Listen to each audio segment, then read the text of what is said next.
am staring at you, baby blue eyes. I'm Bruce Williams, and I'm so pleased you dropped in. We call this little conversation thing Talknet. Brain surgery, it's not, no. Just kind of good conversation among friends. Fair enough?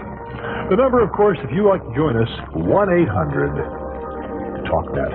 And, of course, that number is good from anywhere in North America. 800-TALKNET, or tomorrow. And you'd really do me a kindness if you had something on your mind you don't get through now.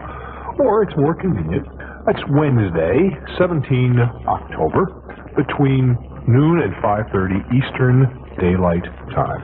We'll be here banging out those calls, laying them down on tape for broadcast in the future date. And there are no commercial interludes, so we can move right along. Commercials are put in a little bit later on. You know how that works. So, tomorrow, noon to 5:30. We begin the festivities in Amherst, Mass. Hello there. Hi, Bruce. Hello, sweetheart. I have a question about an airline ticket. You do? Yeah. What's up? I want to see if I can cash it in. I've gotten mixed messages from the airline. A friend of mine left me an airline ticket, and she, I never used it. She left me. She didn't want to use it. Oh, and I thought... We say left. I thought she died or something. She died, no. And then I never used it. And it's a year old, and I just came across it the other day. And apparently it's the kind of ticket you can cash in for a full refund, but there's some question as to whether or not I could cash it in. I don't think you can. No, I think she'd have to. Oh, you do? Yes, ma'am. Okay, well, that was my big question. I mean, a year later, they're still going to honor the refund? Yeah, they're going to honor it for a full refund for the next week, but, I don't know where she is even. Well, why don't you have her cash it in your name? Or just tell them you want to... Where's the ticket? Let's talk about it. Where's the ticket from? It's from Hartford to Florida. Well, when do you want to go to Florida? I don't know if I do want to go. Well, yes, you do. When do you want to go to Florida? This January. All right, then why don't you, instead of trying to get money, just have them issue a ticket. In her name, that's fine. Because you could still go to Florida. I see. On that ticket. Nobody's going to look at your name. Okay. And just decide, are you in school or something? Yeah. I kind of figured you were a youngster. Well, you want to go on a break or something, right? Well, go. Okay. Whether they'll give you cash and easily just say, look, I changed my mind, but these are the dates I want to travel. Would you issue a new ticket? Okay. And that way that should work out fine. When you go to Florida, you have a blast, chase all the boys and all the rest of it. Okay. Okay. Great. Enjoy. Thanks so very much. Okay, to Houston. Where are you, Houston? Hiding in a corner. Hello there. Hello. Hello there. How are you? I'm doing fine. What's on your mind?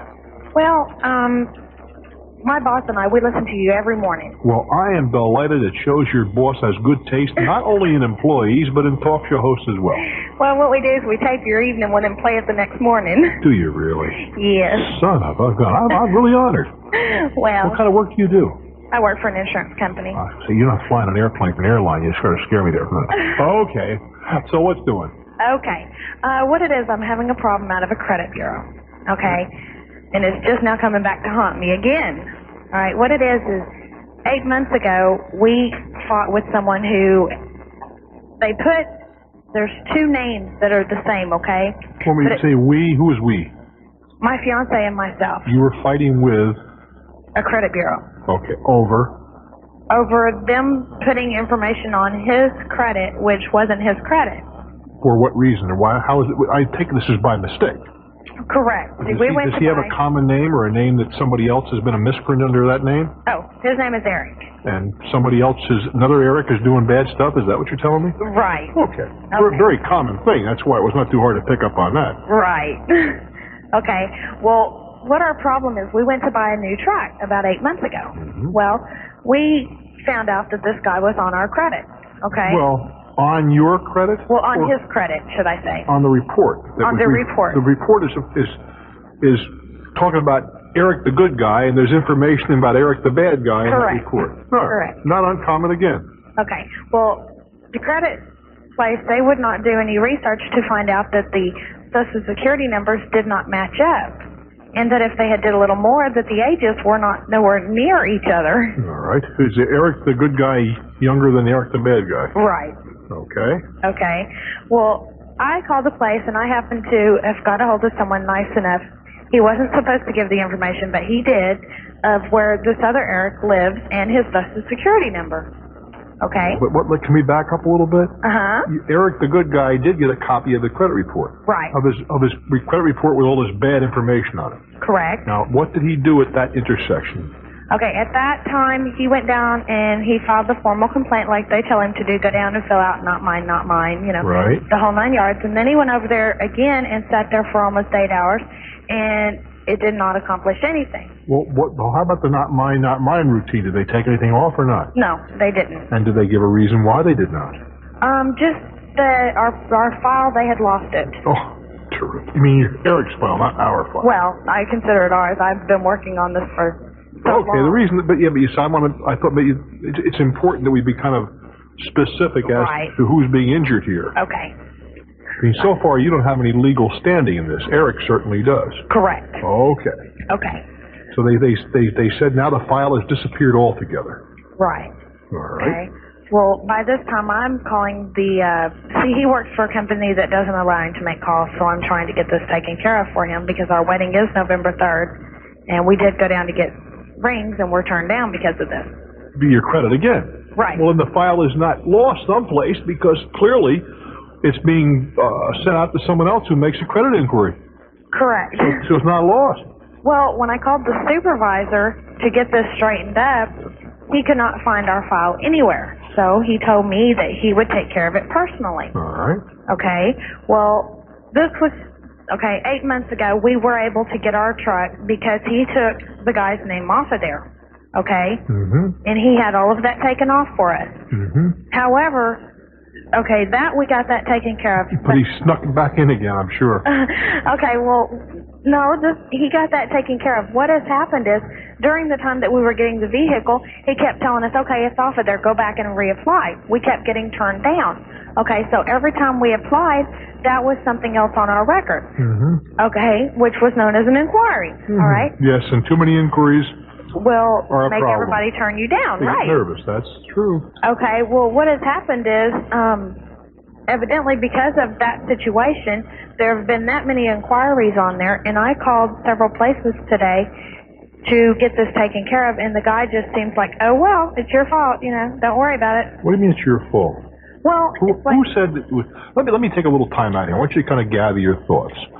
And when you say somebody said, well, it's your fault because you've had too many inquiries, I want to know who said that and what they say they will do to remedy the situation. Because clearly they didn't lose the file if they're reporting this information to someone else. Stick around. I'm Bruce Williams for Talknet.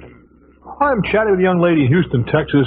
Her fiancé has the unfortunate but not uncommon situation where someone else has the same name. The other guy's a no-good-nick, and credit information gets kind of handed back and forth, and they come on the short end. That's about the size of it, right? Right. Now, what did this guy say when you say, well, now I'm unable to get credit because there have been so many inquiries? What does he say about that? Okay, he said that he wasn't able to take the inquiries off, that they had to stay on our record for 2 years. Nonsense. That's what we said. So we called around to Austin and we called Dallas, and they said that they could send us a letter out stating that these inquiries were due to this. Mm-hmm. Okay. Well, when we got back with the guy over there, he said he had to find the file and that he would get back with us on it. Mm-hmm. And basically what we were wondering, is there anything that we can do to make him... Oh, I don't see any question that. First of all, you are allowed to put a letter in your file. Correct. With 2,500 words. And say the reason that there is a number of inquiries is because of the incompetency of the credit reporting agency to clear our file from erroneous information. Okay, well, he said he was going to do that and put the letter in. No, you put the letter in. You can write it, and they gotta reproduce it for everybody who wants credit information on you. They have to do that? They have to do that. Okay. You have a right to put a letter of explanation in there. Furthermore, if I were you, I'd go down and see is this credit agency in town? Yes, it is. I'd go down and see them personally. And you tell them that, you've had enough of this nonsense, that it wasn't your fault, they made the mistakes, and that you're trying to be decent. Well, it wouldn't. However, okay. that you have been injured, your credit reputation has been injured through their incompetence. And unless this is straightened out in a hurry, your next stop is to see precisely what your damages are, and then we're going to see you in court. Right. And then do it. So we went, and we were so hurt last night because we were turned down for our wedding. Well, see, that's trauma and so forth. I agree with that. you know, and so we decided we'd call you to see what your opinion I would write, I'm not even going down, write them a very quick, terse letter. Okay. That we guard, if you will examine our credit history, you will find that it is spotless. Is that the case? Your personal? Okay. That we guard this jealously as an asset. We have tried to cooperate with your company in that we understand that some mistakes were made. You have not been diligent in having these errors corrected. That that is true. Many inquiries were made about our credit, but clearly because of your ineptitude, these inquiries were continued. And since now we have had the ultimate humiliation of being turned down for credit, we are buying our wedding rings, and this will certainly is a serious problem unless this is straightened out immediately. And we receive a copy of an unblemished credit report. We must conclude that you take this far more lightly than we do, and we will turn this matter over to our attorney for whatever appropriate action can be taken. They don't need that kind of. And you tell them, by the way, that you and I discussed this in front of some 10 million Americans, and I would have no reservation whatever if you can document what you're saying in mentioning the manager's name on the air as well as the agency. You can put that in there too if you want. Okay, I'll do that then. No, it's amazing how many of these guys get nervous if you say, I'm going to mention your name. Well, I don't care what you do. Well, okay, we're going to talk about you. Oh, you can't do that. Hell, I can't. I thought about it. Trust me, I really did. That's how mad they made me. Oh, there's no reason for this kind of abuse. None whatever. You see, the credit reporting people are in a very strong position. Mm-hmm. They're in a very strong position and we need credit reporting companies. But they also should exercise a great deal more responsibility than some of the employees do. Well, they've just been really nasty. Absolutely. There's no excuse for that. Well, no excuse. I mean, I think they do have an important function in our society. But clearly, with importance goes responsibility, and many of these people don't. I think it's time we got to start mentioning them on the air. I have no problem with that. You let me know how this comes down. If there's somebody in the credit reporting business that wants to respond to that, please jump on a phone. 212-245-6040. I'll put you up right after this break. 212-245-6040. If you think I've slandered the credit reporting agencies, or if you want to concur with what I said and say that your industry needs that kind of a kick, I'd like to hear from you. I'm Bruce Williams. This is Talknet. Unhappily, not a peep from anybody in the credit business, but I believe what I said was accurate, and I will defend that any time. Good folks, useful function, but so many sloppy employees. Orlando, the home of Minnie and Mickey. Hello, Bruce. Hello there. Yes, I've got a little dilemma here. My son recently competed in a national contest. What type of contest? If I tell what it is, I'll probably give the company's name away who sponsored it, and that's the one I got the problem with. Well, are we talking about an athletic contest or an essay contest or building an airplane or what? Athletic contest. Okay, go ahead. What it is, okay, he competed nationwide in regional contests. What kind of a sport? It's Frisbee. A Frisbee contest? Yes. Go ahead. Anyhow. This is the Whammo company? You got it. Whammo makes Frisbee, I know. Well, there's a couple companies that make it. No, only one company makes a Frisbee. That's Whammo. Many people make flying discs. But the patent, I believe, or the trademark Frisbee belongs to Whammo. It does belong to Whammo. Anyhow, the reason I'm calling is he competed with 18 other kids in the finals of this contest. 9 girls, 9 boys. Okay. Okay, after everything was over and done, we get ready to go to the awards banquet. They give out the awards, who come in first, second, third, and so on. Mm-hmm. He was awarded second place and a $500 savings bond. Oh, nice. How old is your son? 15. Okay. And this is his last year in it. Mm-hmm. Anyhow. That's $500 face value, which means a $2,500 cost. Correct. Oh, okay. Correct. Okay, everything's done and over with. A week and a half later, we get a letter from their company that handles their promotion, saying my son come in third place, finished third overall. Mm-hmm. And so my son calls out to the company out there, talks to the person in charge, and said they made an error in counting the total of the points they got. This is what they said, or? This is what they told my son. After the fact, after the banquet? Yes. After my son was awarded second place and everything was supposed to be final. Yeah. Comes to find out, he was getting third place, which is a $250 face value bond. So we got a difference of $100 a quarter here. Yes. In cost. Correct.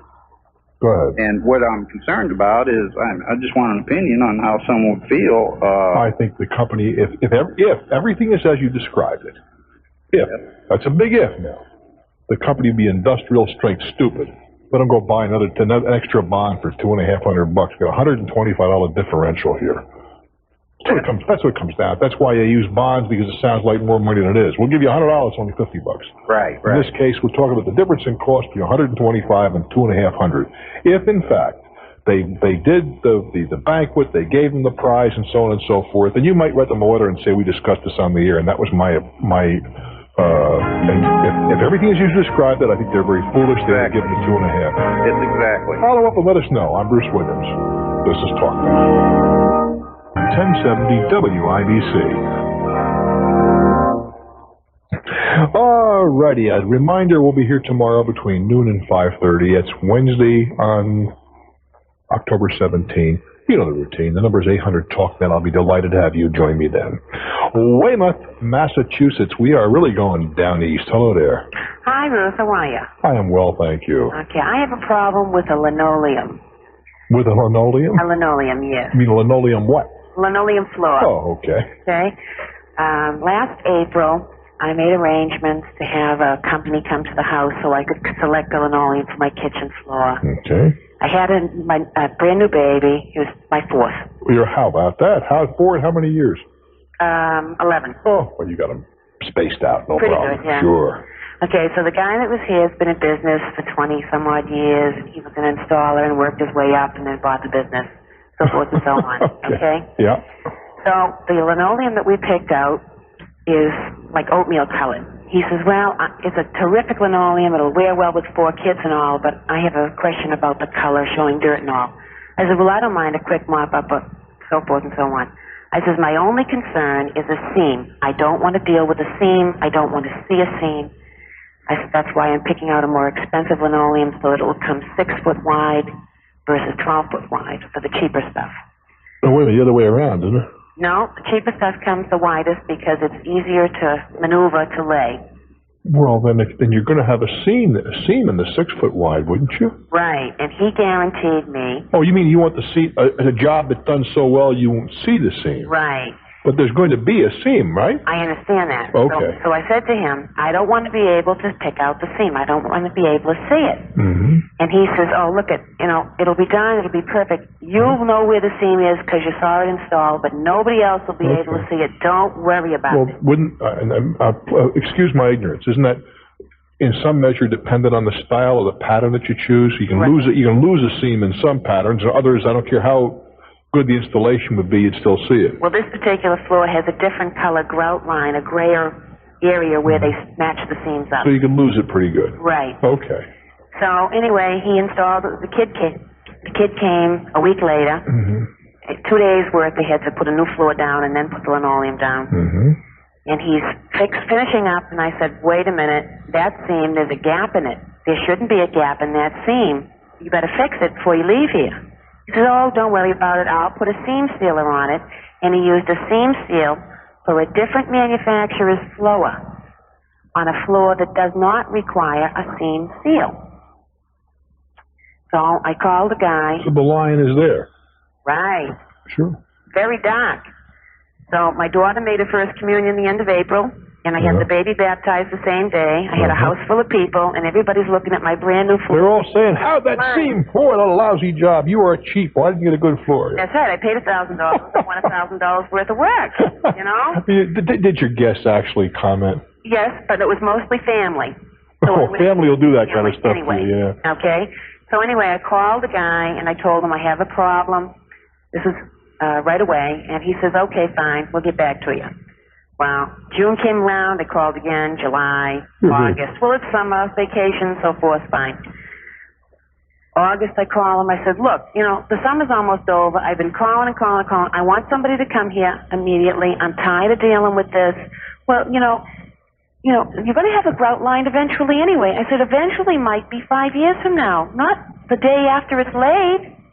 He says, well, I suppose seams and wallpaper bother you too. I said, well, if I paid $1,000 for seams and wallpaper, you bet your life to be putting new wallpaper. I'm on your side. You say, well, listen, pal, you're the guy that agreed it would be seamless. I don't want to hear about my tastes. Right, that's what I said. So he says, okay, well, I'll have the installer come out and have a look at it. Mm-hmm. So I said, fine, see you later. So I called the manufacturer down in Pennsylvania, found out, what the story is and how do I go about getting this fixed. Can it be fixed? Can it be fixed, right. That was my question. Can it be? I don't know. Well, the company says, well, that's an installation problem, so it wouldn't come under the warranty. No, I understand that, but can it, well, I'm asking you. I mean, I'm asking you. I don't know. Okay. Is there a way to repair this job? I had another company come. Yeah. And look at it, and he said, gee, it wasn't done right. But, there's really not much we can do to fix it other than to put a whole new floor down. And then there's not a 100% guarantee. He shouldn't have said you shouldn't be able to see the seam.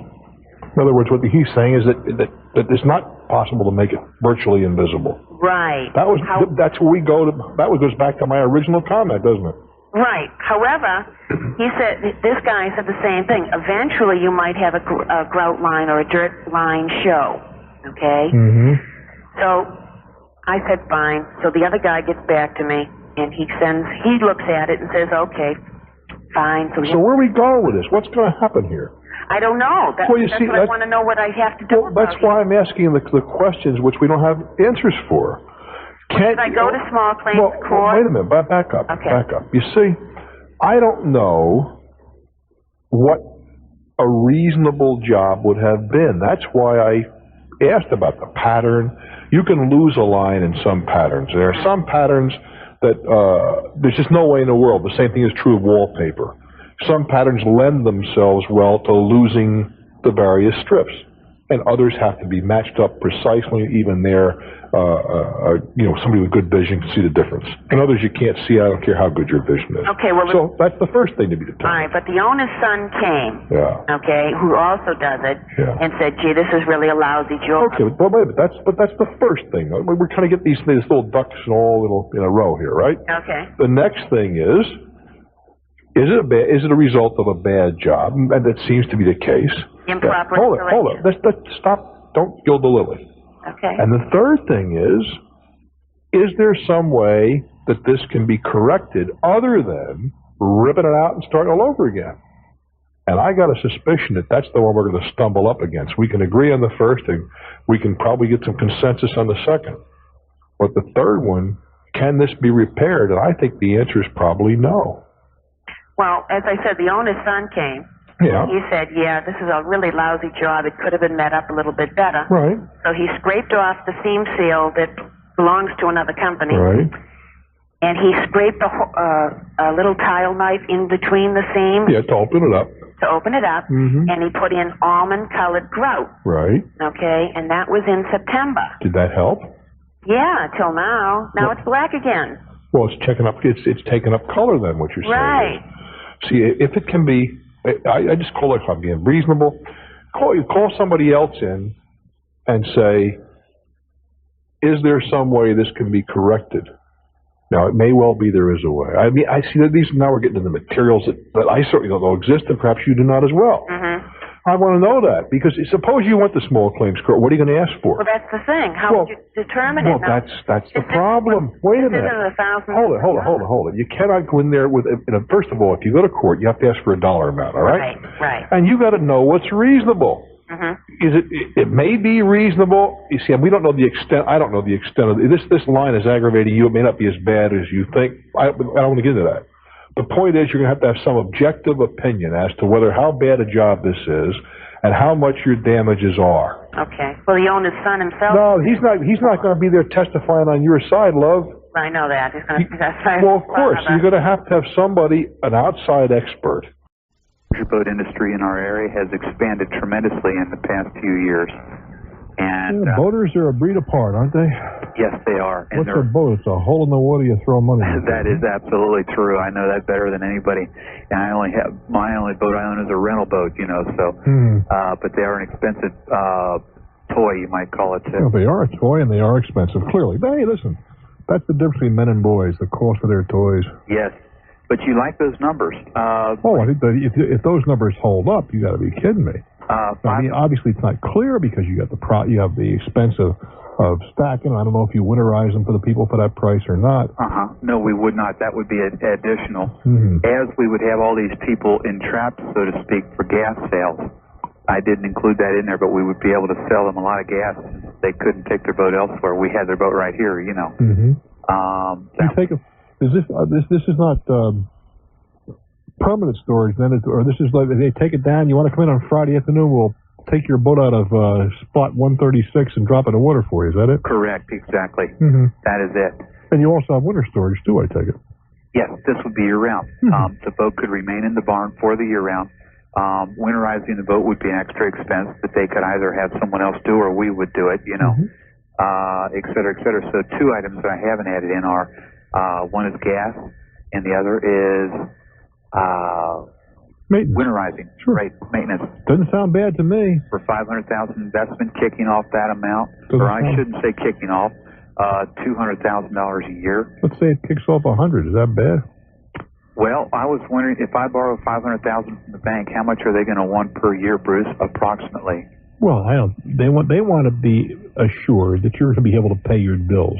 Right. And if your projections are even 80% accurate, you'll have no trouble whatever in that regard. Right. Would we be talking about? Would they want $70,000, $80,000 a year? I don't think. Well, I mean, your payments would run round numbers, just principal and interest, somewhere around $70,000 a year. Okay. Okay. Depending on the time you finance it. So your insurance is not going to be inexpensive. Right. Whether the boats would be insured is something you have to discuss with your insurance guy and your lawyer and the boat owners. Correct. Commonly, the practice here is to not insure the boat, but to require insurance for the customer. The hull. When they bring it in. One of the bad features to these storage barns is if one boat catches a fire, everything. The whole route. Yeah. If you're the top boat, you're in trouble. You're right. Right. So I would think that it sounds like a viable idea. The volume that you projected, if you operated at 50% of capacity, you could probably meet your notes without too much of a problem. Certainly 60% with no difficulty. Yep. Sounds good to me, kid. I'm pleased to hear it. Enjoy. I'll continue listening to you. Thank you very much. Okay. There's no question. Boaters are here to stay. It's a real subculture. Seattle, Washington. Hello. Hi, Bruce. You got your share of boaters out there on that Tacoma Sound, don't you? Oh, yeah, it's beautiful out here. Well, the weather's kind of lacking in that regard, but the water's great. For some point, you take a ride to the San Juan, it's gorgeous. Oh, yeah. What's on your mind? You might tell me how stupid I am, but that's why I'm calling. I've got a friend who needs a new car, has a little bit of a bad driving record, and can't get insurance. A little bit of a, in other words, you got a very bad driving record. He can get insurance. Actually, the problem is she's got a DWI, a drinking violation on her record. She can get insurance, but it's just going to cost her a fortune. Well, how about her license? She can't get a license without a bond, can she? She's got a temporary license that is good till 1991, I believe. But doesn't she have to show financial responsibility to get her license? To get the temporary reinstated, yes. Yeah. To get a permanent license, but she has to 1991 to do that. Yeah. What do you got in mind here? I'm afraid to ask instead. Like I say, you're going to tell me how dumb I am. I've got 3 cars. Well, you're dumb. I can see where you're coming from, and don't even think of it. And I've got lots of insurance. We've got a mandatory insurance law coming up. I understand that, but what happens when the insurance company, through an ordinary inspection, turns up one of your drivers with a DWI? I want you to just guess what's going to happen to your insurance rates. Well, see, I'm wanting to know, what I'm going to do, I'm not even sure the insurance company will know that she's driving my car. Well, they won't know, or what happens, for example, if you give her the car surreptitiously, and she goes out and has an accident. Okay. Well, you don't think the insurance companies are, I had a go-around with one of the major insurance companies today, which I may share with you later on, big automobile insurance company, and they didn't exactly impressed me with how many road scholars they had working at the lower levels. But you think they're completely stupid, you're wrong. Well, no, I understand that. They have, from time to time, what are called inspections, just random inspections. To see who's driving what. Okay, because I've been with this company since 74. Yeah. And I was involved in an accident one time driving somebody else's car, and nothing was ever said about it. That may be. But her name is in a computer. Oh, yeah. And her name is in a computer which marked protective, which means this is the kind of that the inspection companies love to feed to the insurance company because that's what they get paid to feed, the bad stuff. But see, what happens now if she's, involved in something, fine, but I just loaned her the car to go to the grocery store. The fact that you loaned her the car in itself makes you a very, very poor insurance risk. I don't know. My insurance company says, as long as they're over 25, they can drive my car. I didn't say she wouldn't be covered. Yeah. But if they find out you're loaning your car to somebody with DWI, you're going to be history. Huh. Okay.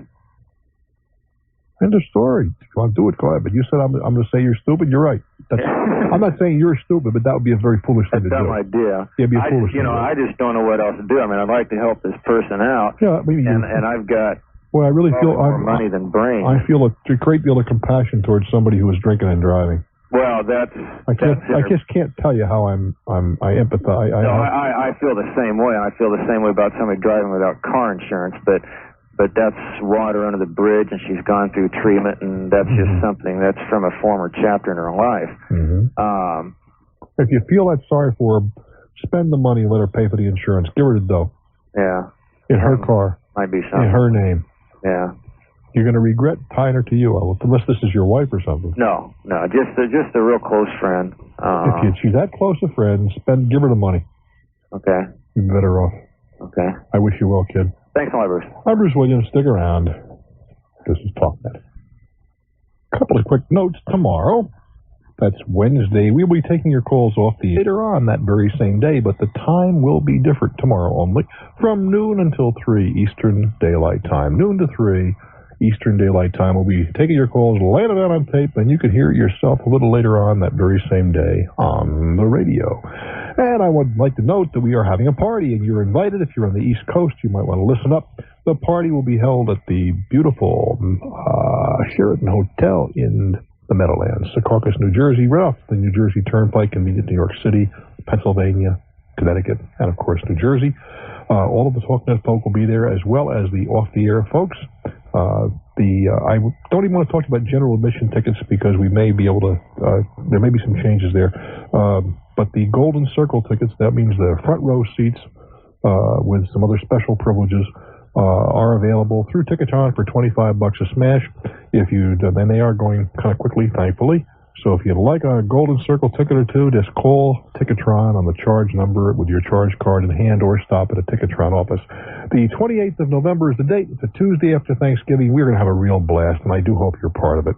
That's Talknet birthday party. When you go to Ticketron, just say Talknet or Bruce Williams, and if they have a problem finding it, just tell them look under their New Jersey menu, and they're going to find it. We do hope we'll see lots of you there. We're going to have a good time. Kilgore, Texas. Hello. Hello. Hi. Hi. First of all, I want to say I try to listen to you as much as possible because I really enjoy you and I really trust your judgment. So I have a question about joining a large, I guess it's a national marketing company. Sorry, tell me what's expected of you and how this all happened to you. Okay, it's through friends, I think is how you're supposed to do it, and acquaintances.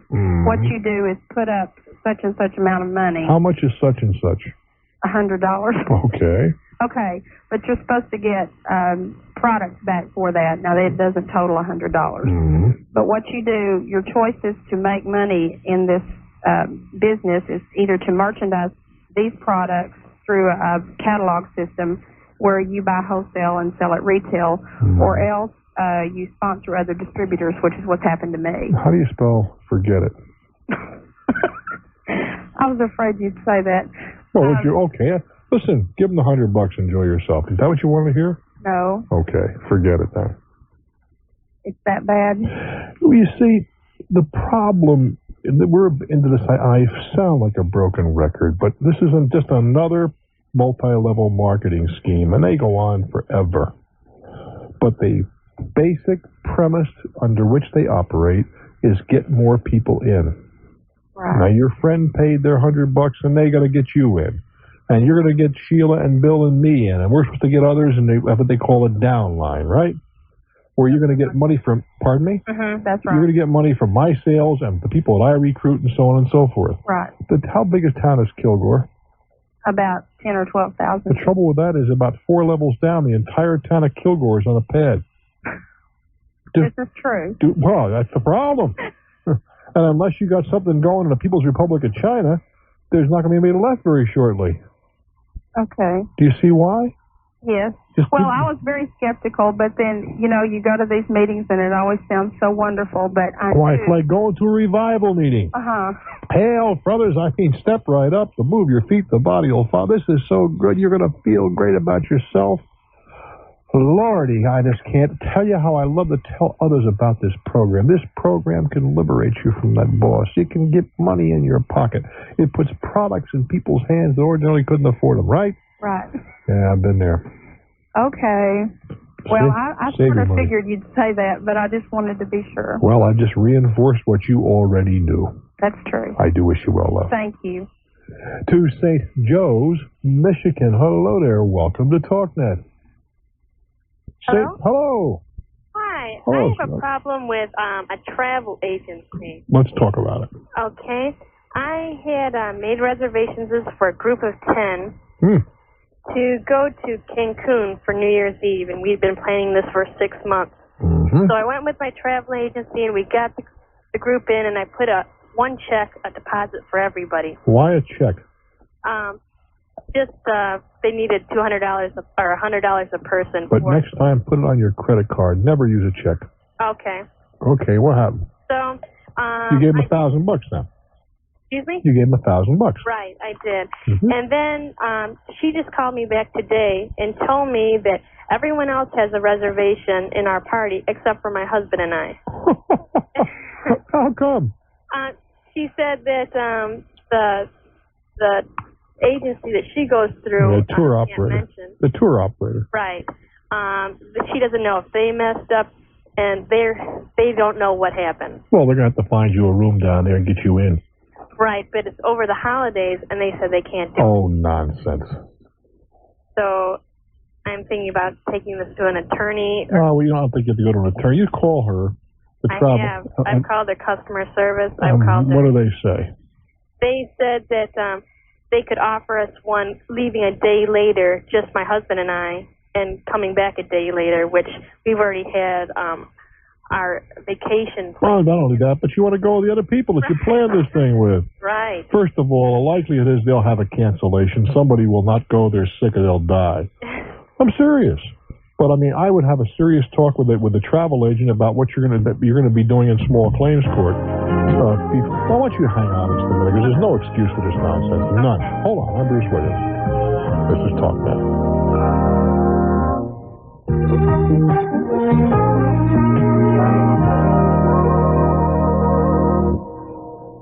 I'm chatting with you in St. Joe, Michigan. I was up there a couple of weeks ago, if memory serves me. In any event, she made reservations months ago. They took her money, and now they're telling her, whoops, we don't have a reservation for you, right? Right. Well, I would remind her that you have a contract. Yes, I signed a contract. I also have an invoice. And I would remind her that you were being damaged rather severely. Right. And they're going to have to find it. Now, if they want you to stay an extra day and come back, you're not going to fight them too much on that, are you? No, but I want to go down there. But you want to go with it. They're going to have to find a way to get you down there. And you tell them otherwise, unless you get something in writing to confirm this in the next few days, you're going to have to go to court to have a court demand that they do. Okay. So should I contact an attorney first? I don't think it's necessary to use an attorney in this matter. You can contact one. I think small claims court would be a decent... How much is this trip costing? It's $1,500 for a couple. For how long? 4 or 5 days. Wow. Not cheap. Not cheap. No, not at all. And they have no excuse other than we just made a little mistake, huh? Yeah. When I called up Milwaukee, one of their customer service supervisors, and they said that I said, well, I gave you enough money, or I gave her, and she wrote the check, the travel agent, enough money for the deposit for 10 people. I said, well, what did you do with the other $200? No, she said, well, we didn't put the deposit towards your my husband and I. We just use the rest of the 200 and use it towards the other people.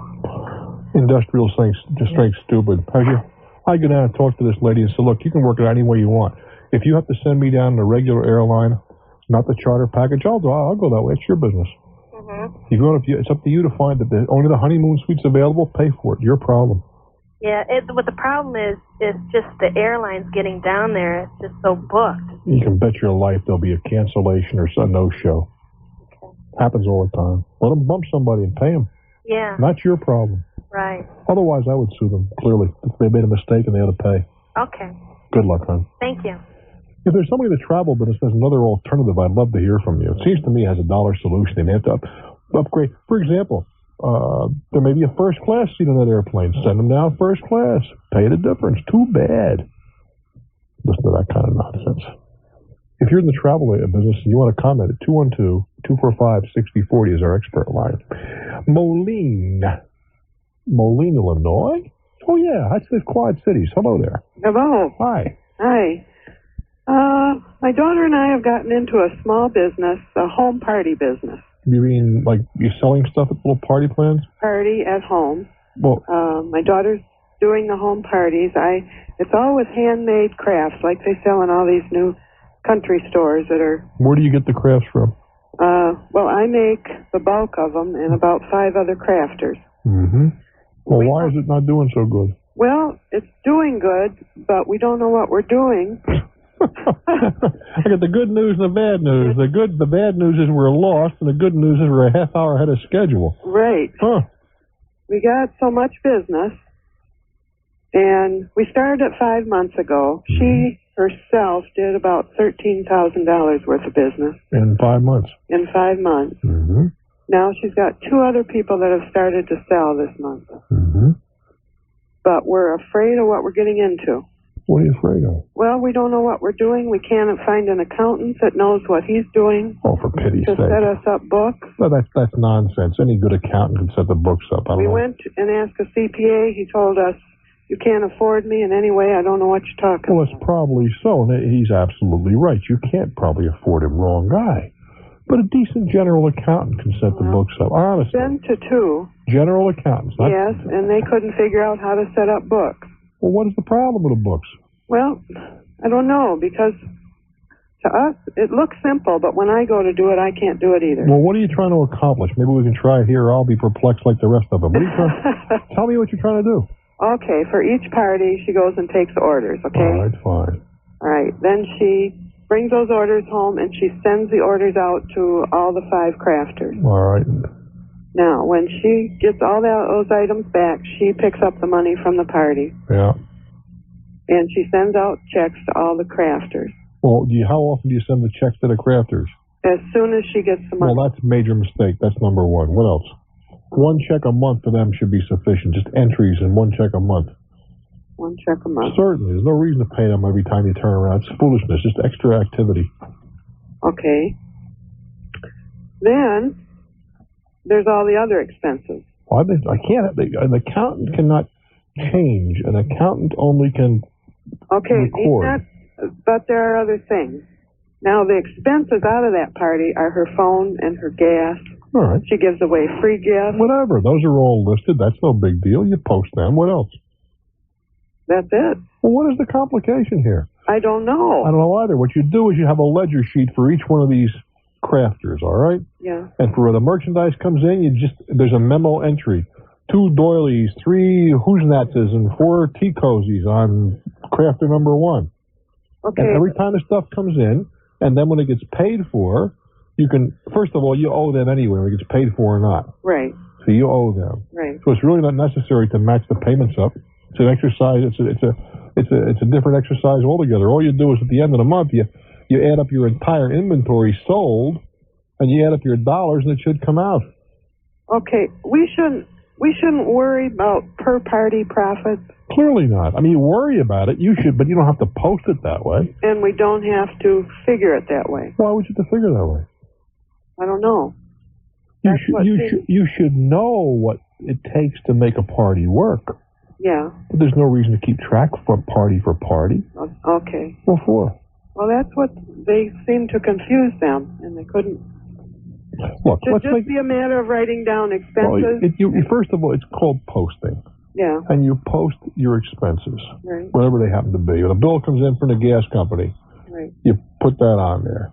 And whatever the premiums, that would be another category, things you give away. Yeah. And so forth. Those are all categories, and you add them down in the cross, all right? Yeah. Then you have your cost of merchandise. Well, and what it should be is your craft, you call them suppliers, not crafter. Your suppliers should send you an invoice at the end of the month for what you purchased from them. Yeah. And then you send them a check after the appropriate number of days. And you, of course, tally up what you're buying from them so that the two check against each other. I don't know why this is getting so damn complicated, because it's not brain surgery, lady. I mean, this is not that simple, not that difficult. I keep thinking it should be that simple, but then when you go see an accountant, they can't do it. You're talking to the wrong guy. A very simple system such as I described. Tell them to forget about that. Just tell them to look at this as a store. Okay. And you have the daily receipts versus the purchases and disbursements. Okay. Good luck, dear. All right, thank you. I don't know why people make this thing any more complicated than is necessary. Unless I missed something, I don't see a problem with this. Hi, Bruce Williams. I'm delighted you're here, kids, and that's a natural fact. This is Talknet. Onward, upward, Fort Worth, Texas. Hello there. Welcome to Talknet. Hi, Bruce. Hello there. I have a job opportunity that has come in front of me to move to Honolulu, Hawaii. Hawaii. Yes. And to Oahu yet. Yeah. Yeah, you can go out and make out with Don Ho and all that good stuff. Tom Selleck and Tom Selleck. Oh, hey, Goodness gracious. What kind of a job have they offered you out there? Well, I would be running a sales office. Is this a new company or one you're working for currently? No, it's not a new company. However, new to you. I don't work for them now. No. New to you. Okay. How did this little offer happen to come? Well, it's actually been through a strange network of, I just moved back to Fort Worth from Seattle, Washington. You're a rolling stone, huh? And one of my contacts that I had made in Seattle wound up knowing this person in Dallas, and, that's how it happened. So they've offered me a job. However, I'm wondering how I can compare the salary that they are offering to what would be here in Fort Worth.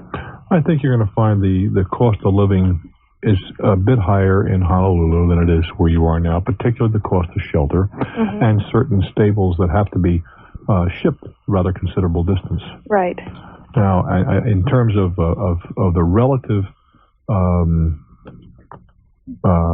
costs, best thing I can offer you is do one of two things. Take a trip to Hawaii and do a little, and I mean that sincerely. How much money are they offering you to work there? 60. All right, this is pretty good, son. What are you making now? About 40. All right, that's a hell of a jump. Isn't that worth investing $1,000 in a quick trip? Yeah, and besides it'd be a lot of fun, too. No, forget the fun. That may be fun, too. Are you married, single, or what? Single. Okay, you don't need to worry about yourself. Single and unencumbered, as they say. Unencumbered or rolling. How old are you? 27. What a terrific deal. Ton of money, single lady, bopping around Honolulu. Whew. Boy, I got guys out there licking their chops saying, give me this girl's telephone number. But I think it would be well for you to, before you, with that kind of money at stake, take a week.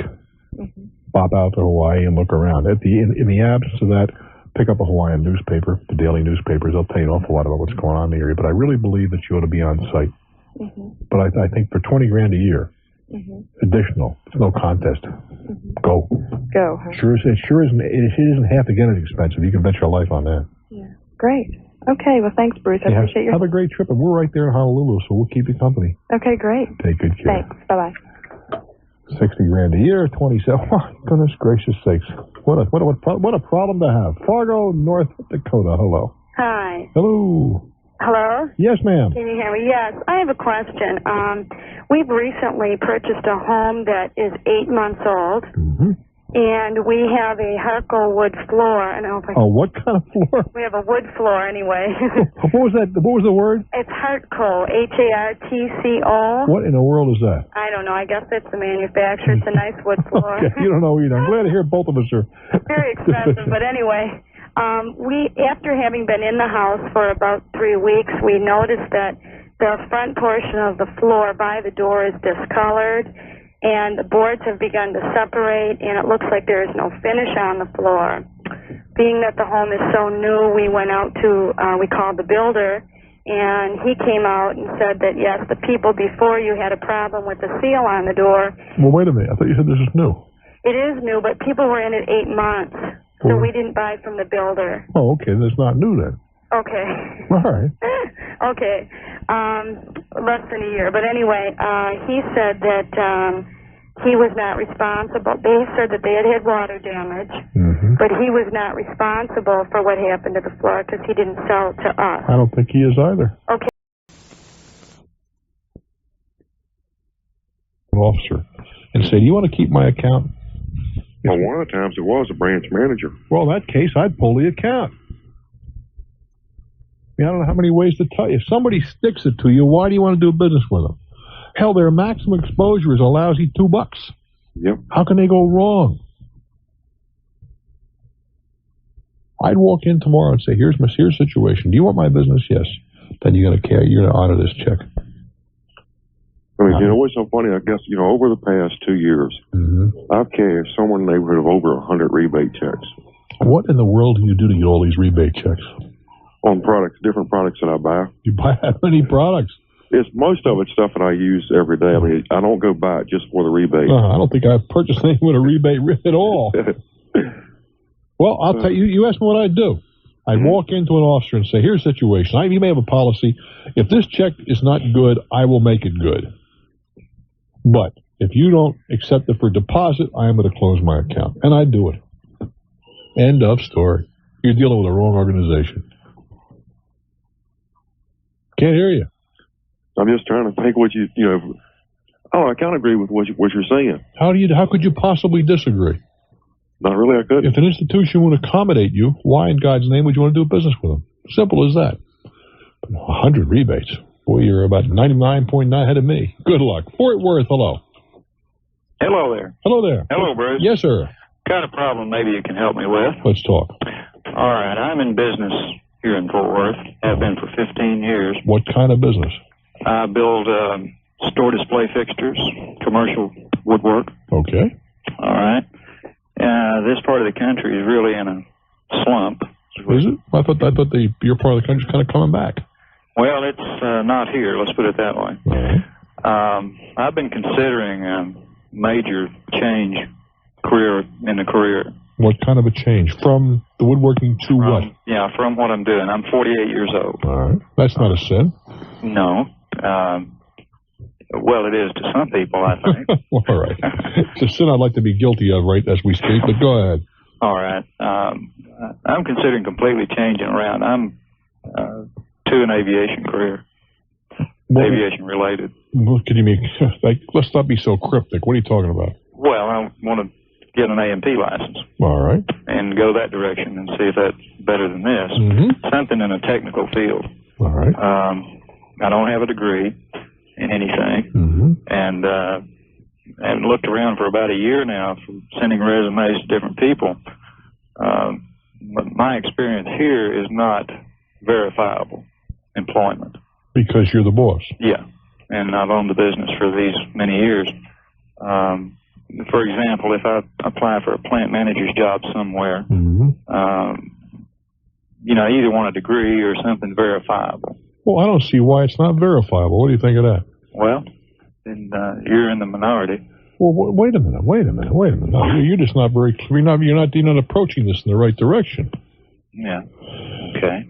Well, you don't. First of all, let the next job, okay? Right. Why do you have to tell them you own the? Here, you work for the Jones and Jones Woodworking. What's the name of your company? Does it have your own name in the business? Well, it didn't. It does now. It was at one time known as Custom Display Products. All right, then that's who you work for, Custom Display Products. Right. Now, the inquiry comes in, have somebody else sign the thing. Yeah. For pity's sake. I mean, I can't tell you how many times I've verified my own income. Right. Okay. Somebody calls up and well, this is what he makes. You kidding me? Please. Well, besides that, what do you think about a career change at this age? Well, that's a different matter. Yeah. But the first thing is just that it's so easy to get around. I mean, it's child's play. Yeah. And the second is, well, I've changed careers so many times. I mean, I change careers more often than I change my socks. Or just as often anyway. All right. So I don't have any problem with that. Right. Let me ask you this. When are you going to be 47? When am not going to be 47. Yeah. No, never again. Never again. That's right. So get on with your life. I don't see any. And at 57 or 67, if you want to take off on something else, why not? Yeah. Well, that's kind of the way I feel. Oh, absolutely. Could I ask you something else? I don't see why not. All right. I started listening to you when you were at home in bed, hooked up to different machines. Yeah, that was about 1983. All right, and I have never heard, except you say you screwed up. Yeah. What happened to you in that plane crash? I screwed up. I blew a landing. Okay. I tried to abort it, hit a tree, flat out at 160. Oh, wow. Yeah, it can spoil your whole day. Yes, I understand. Did you happen to see the article in People magazine about me? No, I didn't. I wanted to get that. Only reason I mentioned that because there's a picture of the airplane in there. Oh, wow. In its trashed condition. Not rebuildable. You gotta be. If you're into flying, as apparently you must be. Yeah.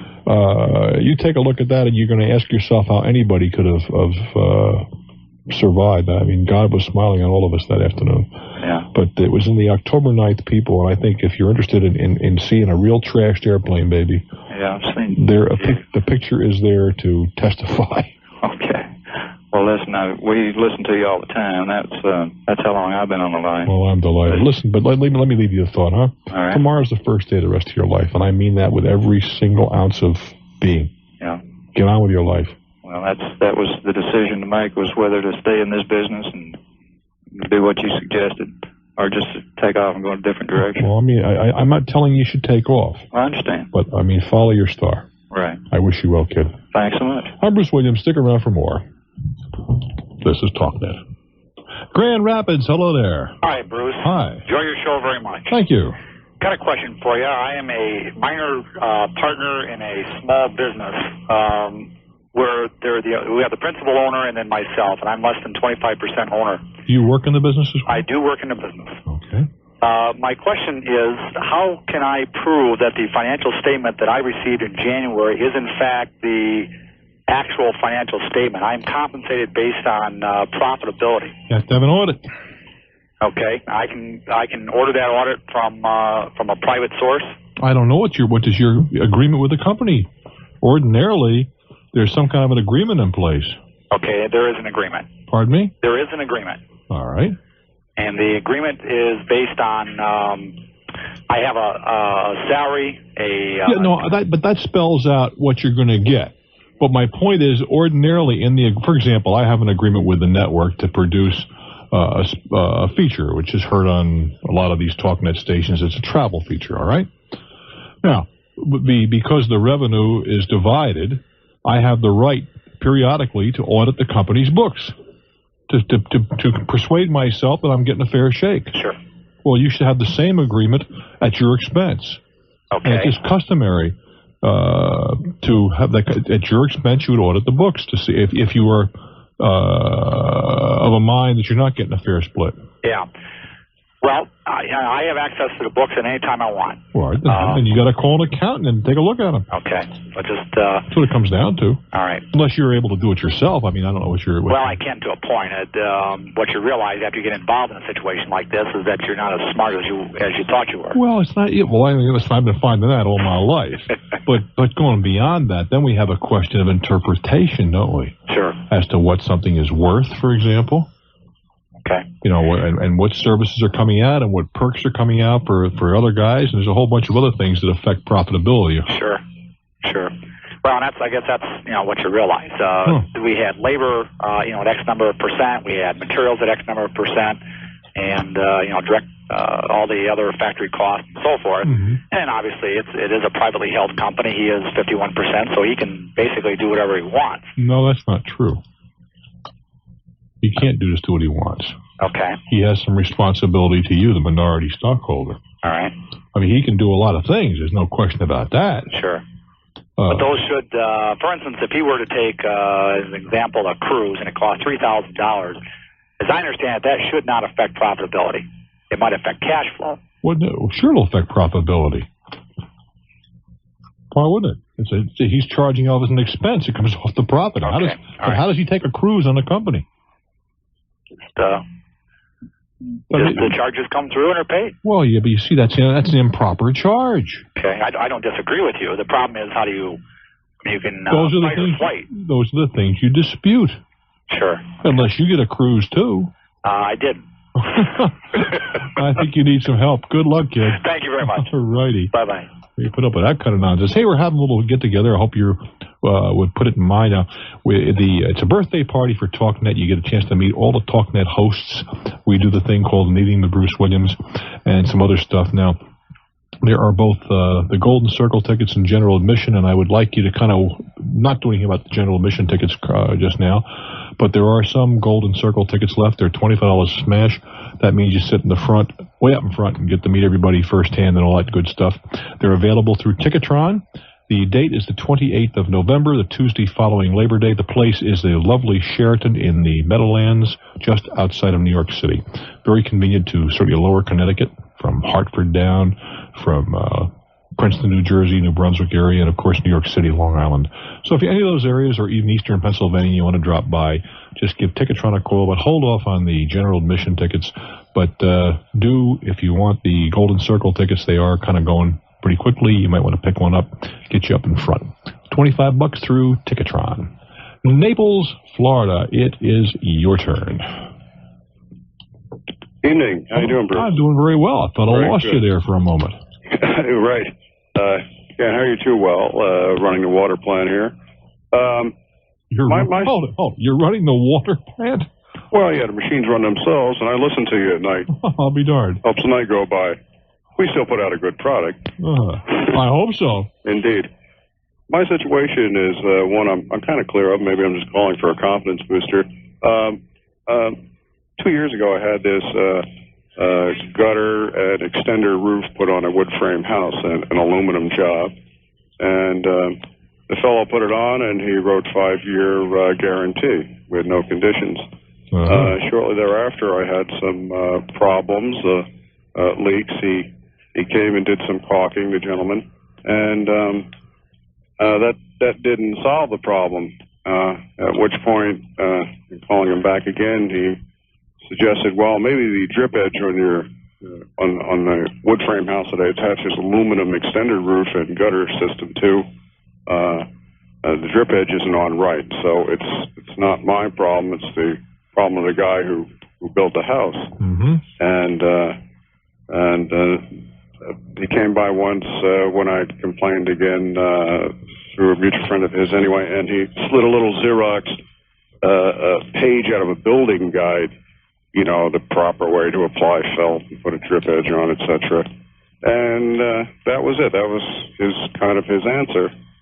Well, initially not knowing that much about roofs, I kind of accepted, and then I looked around and realized that an awful lot of people had their roofs put together with the drip edge over the salt paper instead of under. Anyway, we're getting all this technical stuff. I don't understand. Where are we going with all this? Anyway, this gentleman is kind of absolved himself in saying, well, the problem is with the roof I've connected the extender roof to, and has just left it like that. My feeling is, well, it was your job to have inspected the roof that you attached this aluminum extender roof and gutter to. No, that's part of your job. It was your job to inspect it and accept the job. Yeah. You accepted the job, you accepted the payment, and it seems like now you're just going, well, that's not my concern. His response is simple as, well, my work is guaranteed. That's like saying, the teeth are great, but the gum's got to come out. Yeah, right. It would seem to me that he has some responsibility for the things that he anchors his work. And if the stuff wasn't in good shape, he should have said, I can't put my stuff on there. And that's what I would. I don't know if that's reasonable or not, to tell you the truth, but it would be the position I'd adopt. Right, I would have too. I mean, I think that part of the job is that you inspect and see if you're going to attach something, water runs down and connects to something else. Or you'd say, I can't do this job because there's a deficiency that has to be corrected first. Right, and perhaps gave me a restrictive guarantee as opposed to just 5 years guarantee. Well, beyond that, he shouldn't have done the job at all. True. He should have said, there's a problem here. After you correct that problem, then I can do my work. Right. And I would attack him on that basis. I think he was deficient in not telling you, or he's just trying to skinny out. But either way, I think the responsibility is his at this point. I'm Bruce Williams. This is Talknet.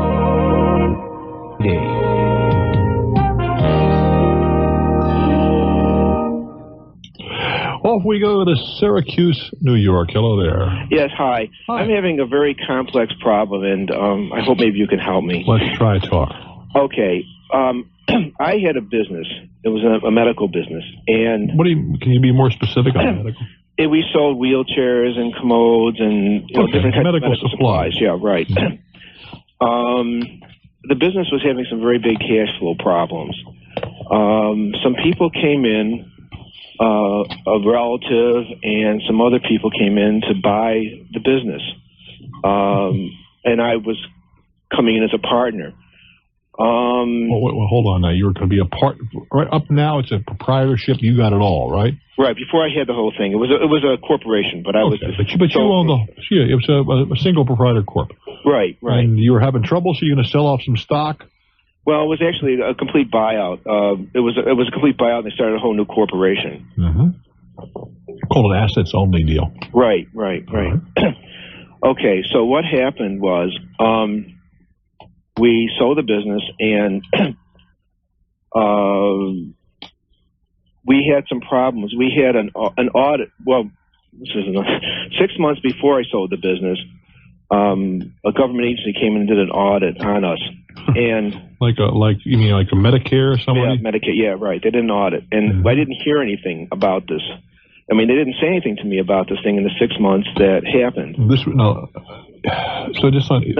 never got back to me. They just came in and did their audit. Was it the corporation that you? My corporation. The original corporation was audited, right? Right. Okay.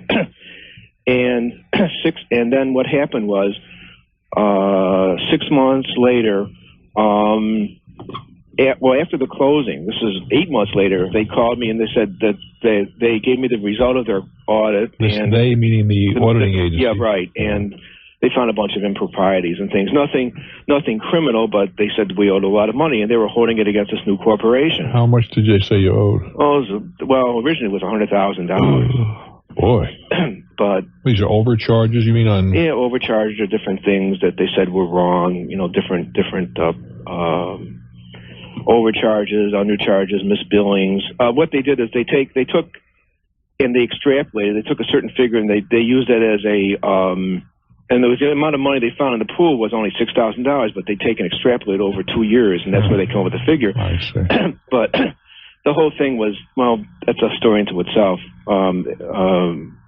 The thing was highly exaggerated from what happened. But anyway, they got stuck with these charges. So therefore, I got bumped. A new corporation. They were taking against a new corporation. Can they do that? Well, they did, because unfortunately this corporation used the same billing number that I used. Yeah, I see. Okay. So therefore, they shouldn't have done that. But no, they certainly shouldn't have. They should have applied for a new number. In fact, I told them they should have done that, but they did. But anyway, I didn't know about this until after closing, about all these problems. So anyway, I got bounced out of the organization. Yeah, you were not a very popular guy when you walked in with a $100,000 debit. Well, and how much they're not paying. There were certain bills that they were supposed to pay for me. They're supposed to pay a bank. They're supposed to pay the government, and they're not paying any of those things, and that's being stuck to me. And that's actually more than the debt that they owe to the government. And we're trying to go after them, and they're being very elusive in what they're doing. And I'm just trying to find out some suggestions. Do you think? Well, I take it you have competent counsel in a matter of this. I do. Yeah, and you should know where the assets are for this corporation, since it was your business. Like, they have replevins, and they've been openly breaking. The bank has replevin on their equipment, and they're openly breaking these replevins. How? They're selling it. They're just peddling. That's crime. I know it is. But they say you have to prove every single one that they sell. I mean, I know they have. As a matter of fact, I went in to do an inventory to see the things, and some of my equipment was in their window that they were selling. They told me that they were just using it as a model, and if somebody really wanted that, then they go upstairs and order it for them. And I said, I also have a Bridge and Brooklyn you can buy for me too if I did. Indeed. I don't know what to tell you. I don't know what to tell you. I mean, I assume that you're not willing to walk in and say, well, I'll take the $100,000 hit because it was my company. No, and anyway, they're settling with them, and they're not going to wind up even paying that much anyway. They'll probably wind up going for $50,000 before they get done, and you know, I just don't think they should be walking away and sticking us with all these debts. Do you still have stock in the corporation? Well, see, they made me give up the stock, and my family has the stock, but I don't have the stock. I don't have the stock. And and then what they did is they formed a new corporation after this other corporation, a third corporation, and they just eliminated all my family stock completely. Goodness gracious! I don't have a thing to tell you. I wish I did. It's a complicated story. Well, it is very complicated, and obviously you're playing with people who know their way around the block, as you appear to do. Yeah, well, I've been living this for a long time, and I mean, my attorney is good, and the different people are very good, and there's going to be more litigation But I mean, I just don't want a long war. I want us to settle this thing. And well, that's where negotiation comes into play. This is what I'm trying to do. Well, all I can tell you is good luck. Okay, thank you. Good luck, right, friend. Yeah, that's a shame. But unfortunately, now you're playing in major leagues, and that requires major league players and requires major league help. I'm Bruce Williams. This is Talknet. Indianapolis, it's your turn. Welcome to Talknet. Yes, thanks for taking my call. I've got a problem. My mom and dad have a mobile home out of state, and it's in a park. It's not movable because of additions made to it. They own the home. It's on a lot that's rented month to month, no lease. And due to health reasons, they can't return to the place. All right. And we have a problem with the park operator. What's the problem?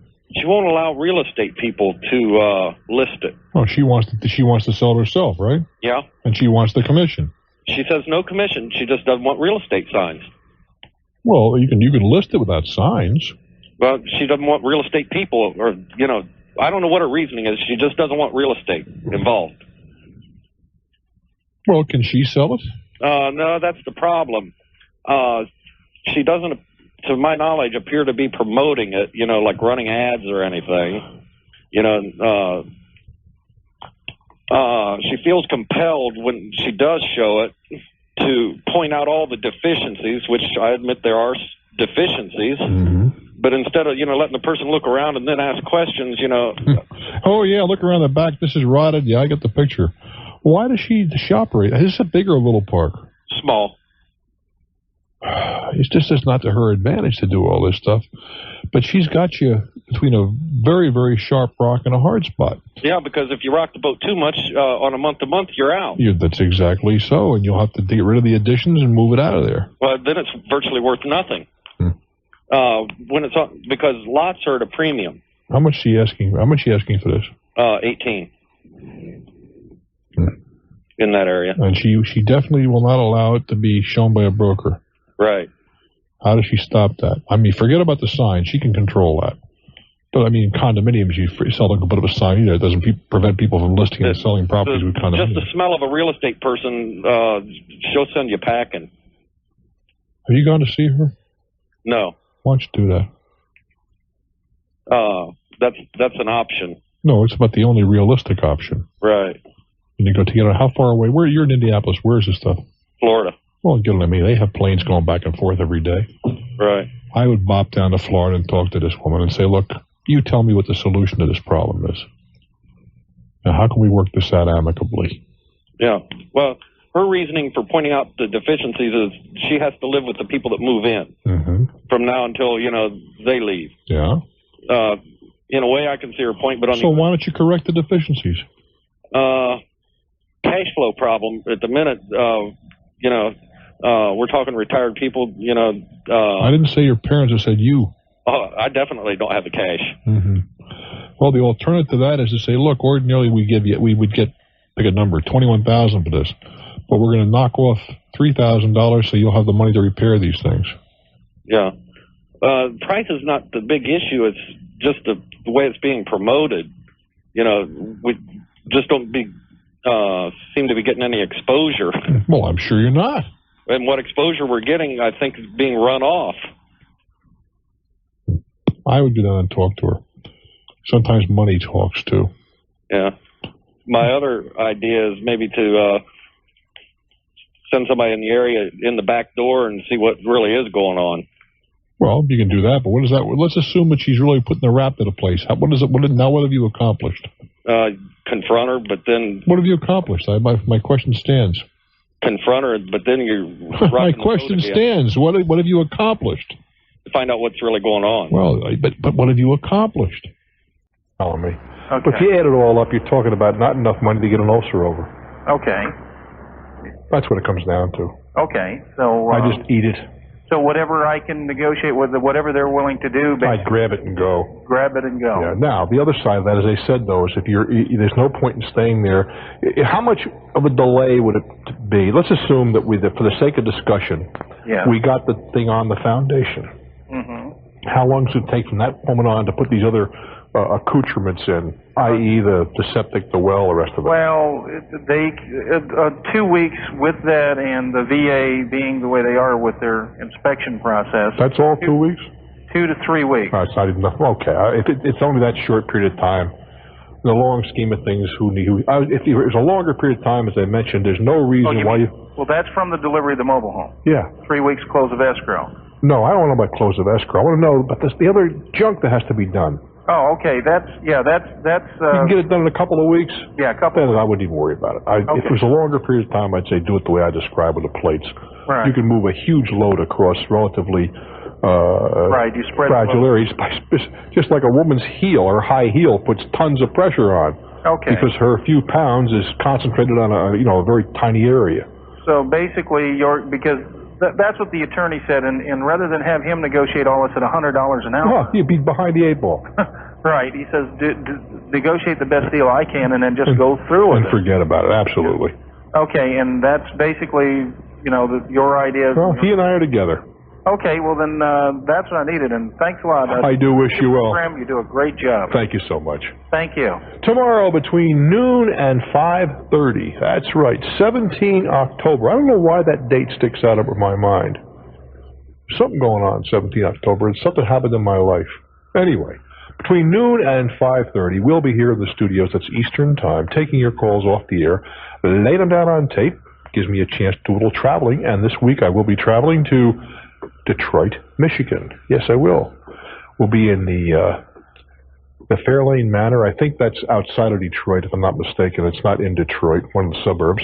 But you can, if you're from that area, come on down. Ticketmaster has tickets there. I think they're only $5 a smash. And the Seligman Company, which is sponsoring this whole thing, has already covered the cost of the room and everything else they're paying for. So whatever you pay to get in at this point is being donated to a Marine Scholarship Fund, which I think is kind of nice.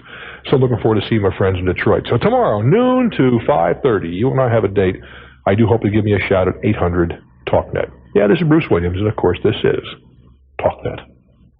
Alrighty, to Cleveland, Ohio. Hello there. Welcome to Talknet. Hi, Bruce. How are you? I am well. I understand I'm coming to see you guys the end of November. Oh, really? Yeah, just the whole deal was just done today. Uh-huh. Okay, I have a bit of a problem. I'd like to know what you think about it. I will do my best. What's up, Doc? Okay. I was pulled over the other day by a police officer for expired tags. Yeah. And that was, fine. And well, what do you mean fine? Well, they were expired, and I understand that, I need to renew them. And then upon, putting my plate through his computer or whatever, they discovered that, according to them, I didn't have insurance, and they were going to impound my car. Is that true? No, it's not true. I've always had insurance. And I was on the phone hours with different officials and everything, and then finally the guy told me, you're right, it's a computer error. And, they admitted that it was their mistake. In the meantime, my car was impounded. I had to take off, an afternoon of work, got it out. I had to pay for it. And when I asked them, will I be reimbursed for this, they said, well, you'll have to sue the state. And, clearly I'm not going to hire a lawyer for $80. That's the problem. I think you're probably stuck for it. Do you think there's any government official I could direct? Well, you could certainly call... And is this in a big town or a little town where this happened? I guess it's a little town. Well, you could certainly make a phone call. I mean, it was Cleveland, you know. Well, either it was, if it was Cleveland is one thing, it's a small little town. We should know what the jurisdiction was. Was a Cleveland cop? No, you're right. It was a small jurisdiction. Then you can call the mayor or one of the councilmen and say, well, I think you guys made the mistake, and I really can't afford these extra expenses. And I don't think it's going to help. I don't think it's going to do anything for you. To tell you the truth. Well, it was actually a mistake of the state capital, you know, Columbus. Not going to happen. Yeah. I think you just made, I mean, I could sit here and tell you to do this and the other thing. And you certainly might want to direct a letter to your state representative. Right. That's not. But I don't think it's going to do you any good if you would. Okay. I mean, there's no point in getting ulcer over those things that just are not going to change. Yeah, I guess so. I wish you well. Okay, thank you. Frustrating, though. I understand that. Appleton, Wisconsin. Hello. Hi, how are you tonight? I'm doing very nicely. Great. When are you going to come see us? I was in Appleton last year. You were? Yes, I was. For a clothes benefit, or? I was for the Wisconsin Bell. Oh, okay. I thought it was probably a private function. Well, it was private. Anybody who wanted to buy a ticket, one of those numbers.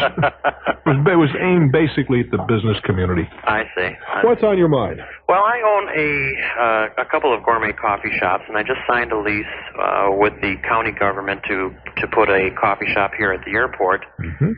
And 2 weeks prior to or before I was ready to open, the county board, airport committee, and the airport manager sent a letter saying that I would not be allowed to sell cups of coffee. We'll back up. Sure. When you said coffee shop, you mean selling, ordinarily what do you sell, bags of coffee? I would sell gourmet cups of coffee, espresso, cappuccino, and then brewed cups of gourmet coffee. What I'm trying to get to, maybe I'm missing. Sure. Is your primary function to sell coffee to take home and cook at home, or is it primary for consumption on premises? Primary to take home. Okay, now I understand. Okay. Okay. Tell you what, let me take home a couple of commercials here, and then you and I can sit back without the pressure of that kind of a time constraint. Fair enough? We'll go back to the airport in Appleton in just a moment. I'm Bruce Williams. This is Talknet. During a little commercial interlude, I'm looking at a magazine that it is quite a thing. Bill Lally brought it in early because he knows we both share this idea of maybe buying ourselves a real classic car. I'm looking here at 41 Cadillac convertible. These are beautiful pictures. 1941, be 50 years next year. Cadillac convertibles. Boy, were they a gorgeous car. I gotta buy one. I just gotta get myself one. They are absolutely a magnificent automobile. You say they don't build them that way anymore. You bet your life on that. I'm talking to a gentleman at Appleton, Wisconsin. He's opening up a concession at the airport. He sells bags of coffee, and I guess the scheme was to sell samples, cups of coffee, and probably somebody else has that concession at the airport, and they're saying we have a lock on that. That is correct. They said that they had an exclusive use, and we went through all the litigation and never was produced the actual amendment to the lease that stated that it was exclusive, but we said, okay, we will concede to that. Now the problem is the airport manager has taken it as a personal affront to his domain, to his ability to manage the airport. Taking what as a personal affront? Your idea of contesting this? Yes. Well, yes. Well, why would... All right, go ahead. Okay. Well, his statement was that in 16 years of managing the airport, no one has ever taken him to court. Oh, isn't that nice? How lucky he's been. He's been lucky for 16 years. So, now we've signed the lease. We had everything approved by the county board, and we're now being told, well, this is going to be an extra charge, that's going to be an extra charge. This guy is taking it out on you. Exactly. And is he charging everybody else extra for all these things? Every other tenant had their space already built. Mm-hmm. We were the only new construction. And I did get copies of other people's leases, and their lease reads word for word the same, except for, name of concessions. Mm-hmm. But he's just trying to stick it to you, this guy. Yes, and I was, you've been in government before. Where do I take this? He's got a boss someplace. Okay. He's got a boss someplace. Mm-hmm. And if you nail his boss, get hold of his boss and say, look, I'm a pretty reasonable guy. On the other hand, there's no way in the world that I'm going to put up with this kind of stuff, because let's face it, all of us make mistakes from time to time, and he's going to make one, and that's going to reflect poorly on you. If he's going to start picking on me, trust me, he better dot every I, cross every T. There better not be a car parked at the curb more than 1 second too long. Now, you don't need that kind of a war. He doesn't need that kind of a war. Let's sit down and we get together. Hey, we went to court. I lost. I was going for my rights. That's what the thing is all about. But I'm not about to have an adversarial relationship with this guy. I'll meet him head on. I'm Bruce Williams for Talknet.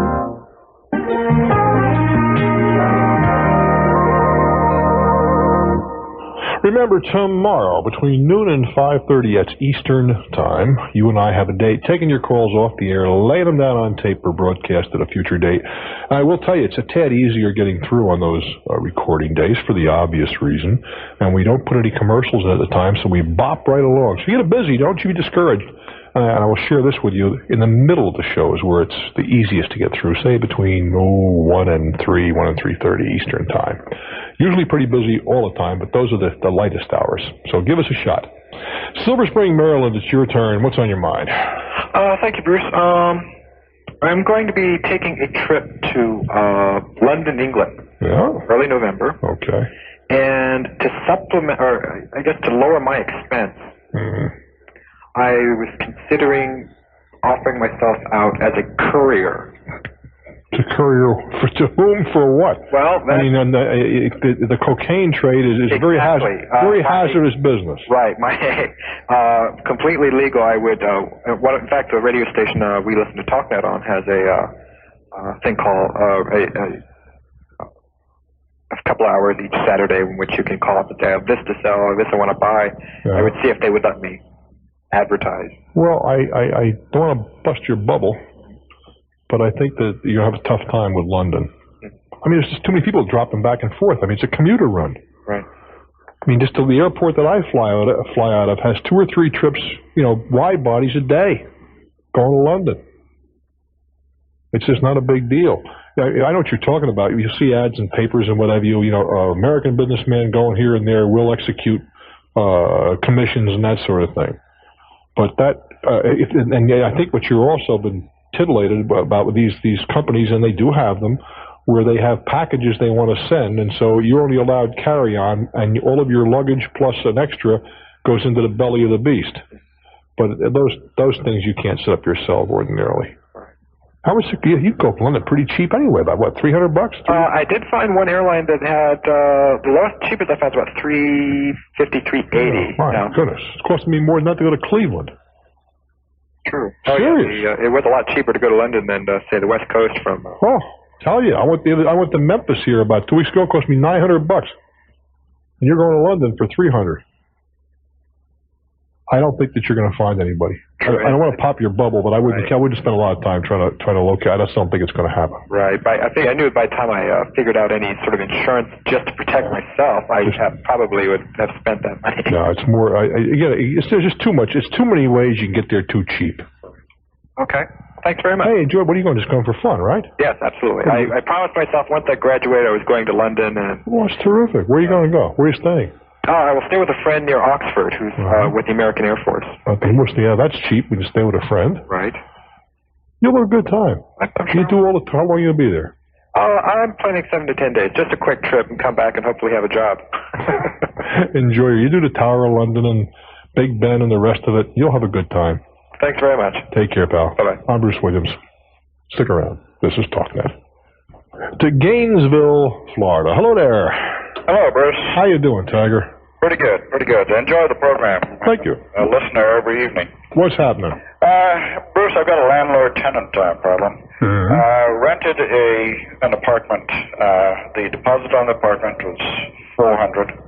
The actual rent was $610. I rented in the middle of the month, on the 11th to be precise, which means that the rent actually came up to $407. Well, you divided it out to get to the end of the month. Right. They said their policy was that we pay them a full month's rent plus the deposit up front, and then the second month we'd make the adjustment. Fine, no problem. And then I asked to be released from the lease, and they agreed to that. They sent me a notice saying that they were going to take $827. Excuse me. And they were going to retain $827. Why? How much? $827 For the deposit plus the month's the 11th of the month to the end of the month. That was a little high, so I called the guy. Well, and said, maybe I don't understand something. I think this is getting out of control. How much is in Florida? How much security is a landlord allowed to hold? For example, in my state, it's a month and a half rent. How much are they allowed to hold there? I'm not sure. I mean, when you say you're talking about the deposit. Well, what difference does it make? How much in advance can they collect is what I'm trying to get to. Don't really know. Well, you got to know. I don't really know how much they can collect. All I know is they have a full month's rent plus a deposit. How much is the deposit? The deposit was $400. Well, in other words, they had $1,010. Well, but I want to know how that number was arrived at. Maybe I'm dense. Well, how much is the month's rent on this apartment? Right, without forgetting about what's $610. All right, so they got 2/3 of a month for security. That's 400 is 2/3 of 600, right? Okay. Plus, they want another, I don't know where that, 800 and something. It sounds to me not enough. Okay, let's start again. They wanted $400 deposit and the first month's rent, a full month's rent on the apartment, which was $610. All right, so they got $1,000 for $1,010. Right, and at the end of the when the first of the next month rolled around, they wanted a prorate. They wanted you to pay for 1 month less 11 days. Correct. Well, that doesn't sound unreasonable to me so far. Okay, that's not the problem. What's the problem? I asked to be released from the lease, and they agreed to that. All right, with how much of a penalty? Well, they didn't state a penalty. Well, yes, they did state a penalty. They said the first month's rent plus the deposit. All right. And they sent me a notice for $827. Sounds to me like they sent you a light notice. It should have been $1,000. Well, that's the problem. A week later, I got $1,000 notice. Well, that would be right. $1,000, 1 month's rent. Now, the first month's rent, not 1 month's rent. What difference does it make? A month is a month, not a prorated month. A month is a month. Okay. I mean, you're into semantics now. I see what you're trying to say. You no, I'm not into semantics. I'm into what they told me. Yeah, but what you're saying is you're interpreting that as because I had a short month the first month, then my penalty should be on a short month basis. And I don't think anybody's else going to agree with that. I'm not trying to make things hard for you, but a month is a month. When you say a month, it means 30 days or whatever. Could be 31 clearly, or even 28 if you hit February. But a month is a month. It is not a short. Just not because you got there a little late. Suppose you got there the 27th. Would you expect only to pay 3 days of a penalty month? Well, according to what they said the first month's rent. They didn't say a first month's rent. They said the first month's rent, and the first month's rent for me was $400. I see what you're saying. I think we're into semantics, and I can appreciate why you want to believe that way. I don't believe that would be correct. It would be a month plus the security. Why are you leaving, by the way? It was a problem, a marital problem. Oh, okay. So to get back together. Nothing with their problem, though. No. Oh, I see. You split when I got an apartment, then you and your wife got back together again. Right. Hey, I'm glad you got back together anyway. There'll be a bright spot here someplace. Hang in there, kid. Thank you. Lawrence, Mass. Hello there. Welcome to my world. Hiya, Bruce. Hey, babe. What's up? Nice to be with you. I purchased a rental property in November of '88, and how this last fellow renting from my last caller renting from you? Wasn't me. Okay. Had an attorney close the deal, and here we are in fiscal tax year '91. And the city of Lawrence is looking for back taxes to a prior year of when I purchased it. What, you bought it in '88, you said? I bought it in '88, which was in November. Well, didn't somebody do a tax search on this thing? That's right. The attorney supposedly did his job. Yeah. And I also have a certificate of liens, which was issued by the city, stating that there weren't any. Right. Well, how can they go back then and retroactively make an assessment when you have a the certificate showing there are no tax liens? That's a good question. What do they say? Let's give me a good answer. And furthermore, what does your attorney say? Well, that's really where my question comes into you, and that is that I want to know if the attorney is really ultimately responsible for the situation. Well, it depends upon what the situation is. Okay. If he was diligent, as apparently he was, and he went out and he got the certificate saying that there are no tax liens as of this date, and it was issued by the community, and you still have that. Mm-hmm. I think, what else? What is he supposed to do? Actually, it becomes a little more complicated. What there was there was a mistake by the city where there were 5 parcels lumped onto my property, and a clerical error forgot to separate my parcel from the 5 parcels. So what we did was we applied to the City of Boston Department of Revenue for an abatement. Okay, and what happened was, after the abatement came through from Boston, I guess there was a leftover amount that they say was from fiscal of '88 that was due. It's a big, messed up fiasco that I'm trying to get resolved. What you're saying then, too, then your lot was not properly subdivided? No, it was, and it was. Were they all owned by one party? That's right. It was 5 different parcels owned by one party, and but it was subdivided prior to my purchasing it. Well, it could be subdivided for 20 years, and the guy could own 5 contiguous lots, which is probably what the situation was. Okay. And you're telling me that there was an assessment against all 5 lots. That's right, and it was all assessed onto the one that I purchased. Well, that's, again, I think your attorney has some obligations here, but it seems to me that the community made the error. I think the big question is, who pays the attorney? And that comes down to, did he do his job diligently? Yeah. Now, I don't know the answer to that. It would appear that he did, but I don't know. See, and then there's another issue where I have a meeting with the attorney tomorrow, and I'm going to sit with him and try and pound this out. And what is the other issue? Well, the issue is that there is what's known as title insurance. Of course. How does that come into play? I mean, I paid $400 or so for the title policy. Insurance company says that you have a clean title. There are no encroachments. There are no liens and whatever as of the date that the policy was issued. And it may well be that they have some, they very rarely does a title company pay off. But what they do is provide lawyers, and they have the expertise to get things cleaned up. And it may well be that they have some responsibility here. We have a separate issue, don't we?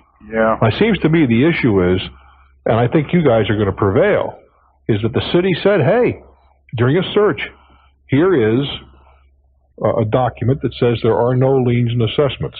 And you relied upon that very professional information. You know what the troublesome part of that is? It becomes costly sometimes to prove that you're right. Yeah. I just had an audit the other day. Come out clean as a whistle, but my accountant still gets paid for the day. Right. It was a minor thing, but nonetheless, there was nothing except I had to spend the money. So even if I win, I lose, don't I? Sometimes we take a beating. Well, sure. Last thing I want to say that it's becoming a little bit critical that the city's going to advertise the property for sale if this doesn't get resolved within 30 days. Yeah, but that doesn't mean anything because it's for sale, or they're going to sell a tax title. There's a big difference. I'm not quite. They're probably going to sell a tax title. It's not an in rem foreclosure, but by all means, get on to your attorney. Sure. I wish you well, kid. I want to see if I can find an attorney who'd like to comment on that. Let's narrowcast here, and Lawrence, you can listen on WHDH, and you can fill in here.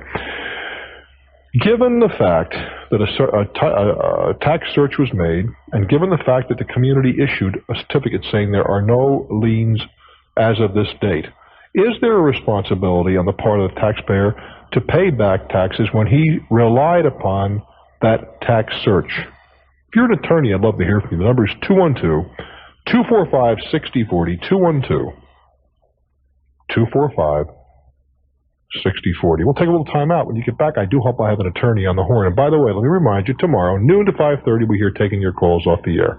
So come on, barristers, shout at 212-245-6040. I'm Bruce Williams. This is Talknet. Did we find an attorney? I'm disappointed. I know there's ball games and stuff out there tonight. Somebody told me there's a World Series start. Does the World Series start today? Tonight? Yeah, you guys are stupid as I am. I don't know. I don't even watch football anymore, but I certainly don't watch a World Series. Well, anyway, 212-245-6040. There's an attorney. I'm not going to go through the soliloquy again, but I'd like to hear from you. Iowa City, Iowa. Hello. Hello? How you doing? Pretty good. How you doing? I'm all right, thank you. Oh, first-time caller here. Got a small problem. But you're just dealing with a very low-level functionary. Right. Pick up the phone. You might tell them that you talked to me on the air, and I said that I know the company. It's a good company, but you're just dealing with some at the flunky level. Tell me you want to talk to an officer. At least at the very start with a platform officer. Make a phone call. Great. Well, I appreciate all your help. All right, my friend. Now, I got to tell you something. I consider, you see, you got to get to the ulcer level. That's the guys, the people that punch in this stuff, they wouldn't know an ulcer, from a Mack truck. But you got to get the guy who's making enough money who doesn't want to get aggravated. And I have a strong suspicion that there may be one or two people from Citibank monitoring this conversation. I say again, it's a good organization, it's a fine bank. I cannot believe that they want to give this kind of grief. And if it doesn't work out, by the way, my friend, you drop me a note because I know a couple people there in South Dakota. I might be able to get on the case of this thing. I do wish you well. I'm Bruce Williams. This is Talknet. Talknet's got your number. 1-800-825-5638. 1-800-TALKNET. Off we go to Cleveland, Ohio. Hello there. Yes, hello. I have a little bit of a problem that I was hoping you could help me with. I was in Chicago, end of May, and at that time... Right across the lake, huh? Exactly. And at that time I bought a motorcycle. It was just out of the newspaper. It was nobody I knew, but... Casual sale. Exactly. Well, not too casual. It was $2,600. Well, no, it's called... I don't mean the money. It's called a casual sale. Yeah. As contrasted with dealing with a dealer. Right. Okay. Well, anyway, 2 hours later, the motorcycle was stolen. Now... 2 hours? 2 hours, yeah. How lucky can you get? Yeah, not much more. But the problem is this. The person I bought it from had a bank loan on the motorcycle, and so he had to have this motorcycle fully insured. Now, what his plan was to get my money, and I gave it to him, and then go to the bank, get the title, sign it to me, and give it to me. I understand. So basically, what it boils down to is that when he's never signed the title to me. I've never gotten the title. So basically, the title is still in his name. But technically, it still belonged to him until such time as that title was signed. And I think where we're coming from is here. Now, is his insurance company on the hook? And then did he collect and did he keep the money? No, it hasn't gone. It hasn't gotten that far. The last time I haven't talked to him for a little while now. But in whose possession was the bike when it got swiped? Mine. But he gave it to you. Yeah. Without a title. Right. Like you get an interesting point here because you see, technically, he couldn't convey title to you until the lien was satisfied. Mm-hmm. Technically. Mm-hmm. Therefore, it would appear to me that the insurance is still in force. Yeah, that's the way it was pointed out to me. My brother-in-law, coincidentally, is a lawyer in Chicago. And what did your brother-in-law say? He told me just that. He told me that a certificate of title would depend on transfer of title. Indeed. And so he then sent a letter to him, and I tried to contact the insurance agent.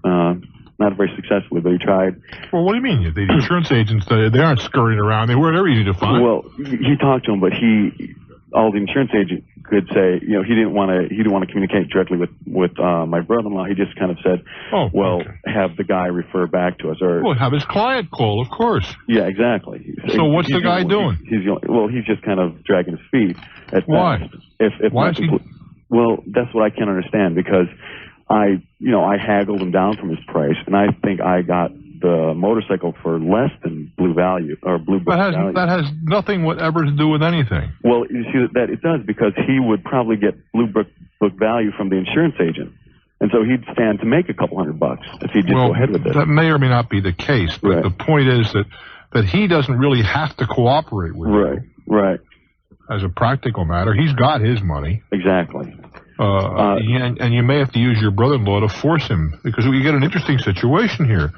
Whether I think what you would do. Well, your brother-in-law must have told you this. You'll have to go after this guy to try to recover your money from him. Exactly. That's the letter that he sent him was something along those lines, like. Yeah. Okay, I got you covered. So where are we with this? Well, that's what I'm wondering. I'm wondering if I have. If this should be pursued in court or not. I don't think there's any question about it. I don't see why the guy's making a big deal out of this, but he may say, well, I don't want my insurance rates to go up or whatever.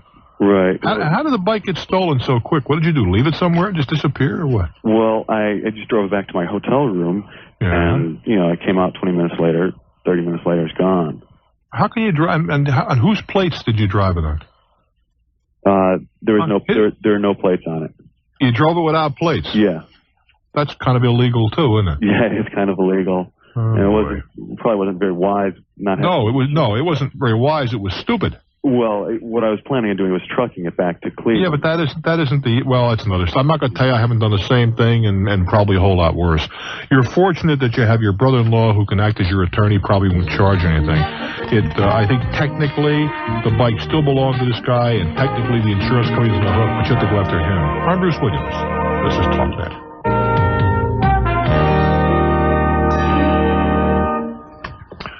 From our NBC Westwood One studios in sunny Los Angeles, California, we leap back, I guess, to Selby, New York. Hello there. Hi, Bruce. Hi. Hi. I listened to you for a long time. Started in Louisiana. Now I'm in Selby, New York. I'm delighted. What's on your mind? Okay. Give you the background. Back in 1985. There was a bank in Harrisburg, Illinois, that was running an ad where you send them a certain amount of money for a CD, and they sent you merchandise up front in lieu of interest. Yeah. I'm looking at my screen here, and it says termites. Now, what has this got to do with termites? Not a thing. Well, how do we get the termite? Did you tell a lady termites? Yeah. Then in that case, why are we talking about CDs? Because you wouldn't talk to me before. Well, in that case, I won't talk to you either. I mean, I understand, I appreciate that, but there's no way in the world I can allow you to finesse my staff. Because if I do that, for you, I'm going to do it for everybody. They make the decisions as to what we talk about, and I'm not always going to be agreeing with them. And I might have talked to you about this very candidly, but I simply have to support my people, and I hope you can appreciate that. Arlington, Texas, it's your turn. Welcome to Talknet. Bruce, thank you so much for taking my call. Yes, sir. What's on your mind? Well, I've taken your advice and selected a travel agent to take my last vacation, which I just returned from this past Sunday. Where'd you go? We bought a vacation package to the Bahamas. All right. You lose a lot of money in the casino? Not that much, but we weren't in there very long either. Okay, got you covered. Problem is, Bruce, is that we went to a couple of travel agents. We haven't used one here before, and found a person we really liked and asked her to put together this package for us, and we requested the hotel that we wanted because we've been there before. I was very explicit about the room accommodations, that I wanted to be on a certain side of the building that faced the ocean. Yeah. And so she made up a package, and then she felt a little unsure about the room accommodations, so she checked back with the airline she was booking us through, and they said, no, there's an upcharge for that particular accommodation. Yeah. Which we ended up... When you said package, that was what threw me off. But she's working with an airline package, right? With the airfare, the ground, and everything is all thrown together. Correct. You really get to deviate too terribly much from whatever they've set up, if that's the case. Right. Well, she checks back, and I appreciate that. She wasn't sure, so she checks back. She's not familiar with this particular hotel, and they said, no, this will not work. That's an upgrade. So we find out, well, that upgrade is $95 more. Well, okay, no problem. $95 what, a day or across the board? It was across the board. $95. 4 days. $95 for the 4 days. $125 a day. Right. All right. Could you work when you got there? Could you work that out with a hotel? Well, we just wanted to be sure because we felt like everything would be be set up, in advance, and we'd get in there and not be able to get the room we wanted. We wanted to be sure that, we were paying for the package we wanted. Yeah. And I was very explicit about what I was looking for. Okay. Okay, so we make the trip, and we go in to check in, and the lady gives us our room keys, and I said, well, now, does this particular room face the way I want? She says, She said it faces the parking lot. Yeah, exactly, Bruce. And when the travel agent had checked back... I stayed in the same room, Yeah, they said, well, no, that's a parking lot room. Well, so what ended up happening was we spent the first day in that room because there were no rooms available on the side that I wanted. Did you pay any? Let me back up a little bit. Okay. Did you pay any more for the package after you started negotiating about this? Did they charge you extra money? They tore up the first charge and added another $100 for. Okay, that's what I want to know. Right. Okay, go ahead. Right. So. And I told my travel agent the day that I left her office, I looked her straight in the eye, and I said, if I get down there and I don't get the room that we've talked about, she said, you call me immediately, I'll handle it. Did you do so? I tried to do so, and she did not return my call. You're kidding. So, I thought, well, I'm charging this. I'm not going to fight with the hotel. I don't think it's the hotel's fault. So the hotel charges me, in essence, another $85. Also, that very day that I checked in, Bruce, I was charged like $45 for room fees, which I didn't really question that much. What was that for? Well, I'm really not sure, and I'm just waiting to try to get my statement back to see what that particular charge is, because quite honestly, I can't find my copy of that. But I was charged that, and I get charged 2 times to get into this room, and when I look at the bill that I picked up Sunday, the first room that they put me in for the first day was not any more expensive than the other one they moved me over to. It's transfer fees is what the $85 is involved with. I just feel like that I wasn't treated fairly. I think I don't have any disagreement with you. I think your travel... Did you call the travel agent back again the second time, or just do it once? I just did it the once, and it was such a hassle, trying to make an international call. I just thought, well, she knows the hotel I'm at. I really felt like... Does she own the agency, or is she an employee? I'm not sure, Bruce. Well, I'd be back reading the riot act to her, and then I want to talk to her boss. Well, I was waiting to talk to you before I went back in. As I said, we just came back Sunday.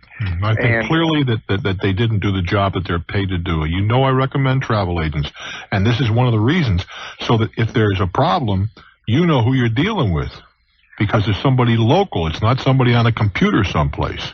I think what was an aggravation to me when I called collect person to person, and the other agent, I assumed, that answered the phone said, well, she's on another line. And she knew where the call was coming from. Well, you see, did they tell you to call collect? No. Well, I wouldn't have taken your call either, collect person to person. That's either call that the charges are outrageous. But, if she had... I think what you should have done is just made a phone call. Yeah. And pay for the call at $2 or $3 involved. Well, the point is, I still think they are not a good agent. And the person who answered the phone, if you said, I'm calling from the Bahamas, tell her to get off the other phone. She can call her client back. That's right. Or put them on hold or something. Or if they had said they don't, accept calls, I would have said, fine, I would have hung up and called back. But I did that because I was angry, because I had been very explicit about what I wanted. I understand. Yeah. I'd go back down and talk to the travel agent and tell them I anticipate a refund and an apology. Right. I wish you well, kid. I'm Bruce Williams. Stick around. This is Talknet. Orange Park, Florida. You're my guest on Talknet. Hello there. Good evening, Bruce. Hi. This is Jerry in Orange Park, Florida. Yeah, Jerry. We have a mini lab that has a 1-hour photo processing, and we do a lot of copy negatives of other pictures. Sure. And we have done some from some professional studios that customers have brought in. They had the logo of the studio on it. Then the studio caught wind. Hold it. You lost me a little bit. Okay, the studio puts a logo. You mean the other? You're talking about the other developing studio? Is that what we talk? Right, a professional photographer. Okay. Nationwide, no names, but nationwide organization.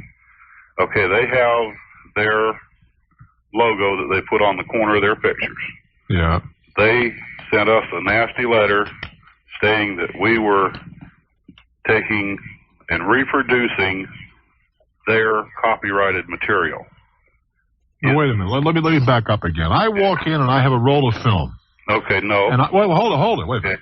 I have a roll of film, and I go to them to get my film developed, and then I bring the negative to you to get reproduced. Is that what we're talking about? No, we're talking about reproducing a negative from a portrait. We take a picture of the portrait to make more prints of it. Yeah, but what kind of a portrait? Of children, family pictures. Well, then they're saying they retain ownership. They very well may be able to do that. What they're saying, I believe, I don't know if they're right or wrong, is they when they take the portrait of the person, they retain ownership, and they only sell the person the reproduction of what they continue to own. Is that correct? They're saying that we're copying a copyrighted material, which is illegal.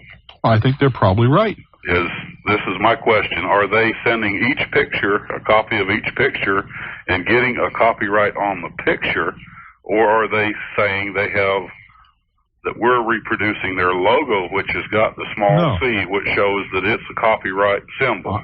No, I think that first of all, you can't reproduce their logo. That's clear. And I think they're saying that they retained ownership in the artwork. Okay. Now, that's a question for your attorney. Clearly, you can't reproduce their logo. No. We've told people if it didn't have a logo, we can take a picture of it. Well, but I mean, you could take if it was only the logo, you could block the logo out. Yes, sir. But I think what they're saying is that this work belongs to them. That when they take your picture in their studio, that the rights to the work is retained by them. Okay, but how this is what I don't understand. How are the rights retained by them legally if they don't have that picture copyrighted itself? This gets a little hairy and clear. Well, let's see if we can get a copyright attorney, because my understanding is, let me give a number out. It's 212-245-6040, 212-245-6040. But it's my understanding, in areas of art and whatever, and that's what this is, that there is a presumption of ownership when you first do it. Now, you can also apply for a copyright to the copyright office and pay the $10 and all that sort of jazz. But there is a presumption of ownership immediately. So the question here is when someone comes in the studio, do they then own the picture of themselves, or does the studio retain ownership? And in most cases, I think you'll find the position of the studio is they retain ownership of the print of the picture, and they sell that to their client. Now, if you're in that business, or you're an attorney, let you clear it up for us, well, we take a little time out. Give me a shot. The number is 212-245-6040. I'm Bruce Williams. This is Talknet. Buffalo, New York. Hello there. Hi, Bruce. How are you? Hi, I'm well, thank you. In regards to the gentleman, I only caught the tail end part. Asking about the... Well, let me run it past you. Sure. He owns a photo lab. Yes. People are bringing in negatives with another guy's copyright on them. You know, they're kids, for example, from a studio, and he's making prints of it, and they're saying you can't do this. That's correct. What's correct? Well, he cannot do it. Basically, the copyright law was changed a number of years ago, and several court decisions recently have reaffirmed it, where at the moment of creation, the photographer owns the copyright. No longer does the photographer have to register the copyright in Washington. He only has to take the photograph. Now, this also extends further than just photographers. It deals with any type of artist. People that are doing artwork, layouts, music. Well, let's go back to the photographer for a moment. Yes. If I walk into the photographer's studio. Yes. And I pay him to take my picture. Mm-hmm. He still owns it? That's correct. Unless he elects to sell the copyright to you in a term called a buyout. Just so we can establish this, what is your background?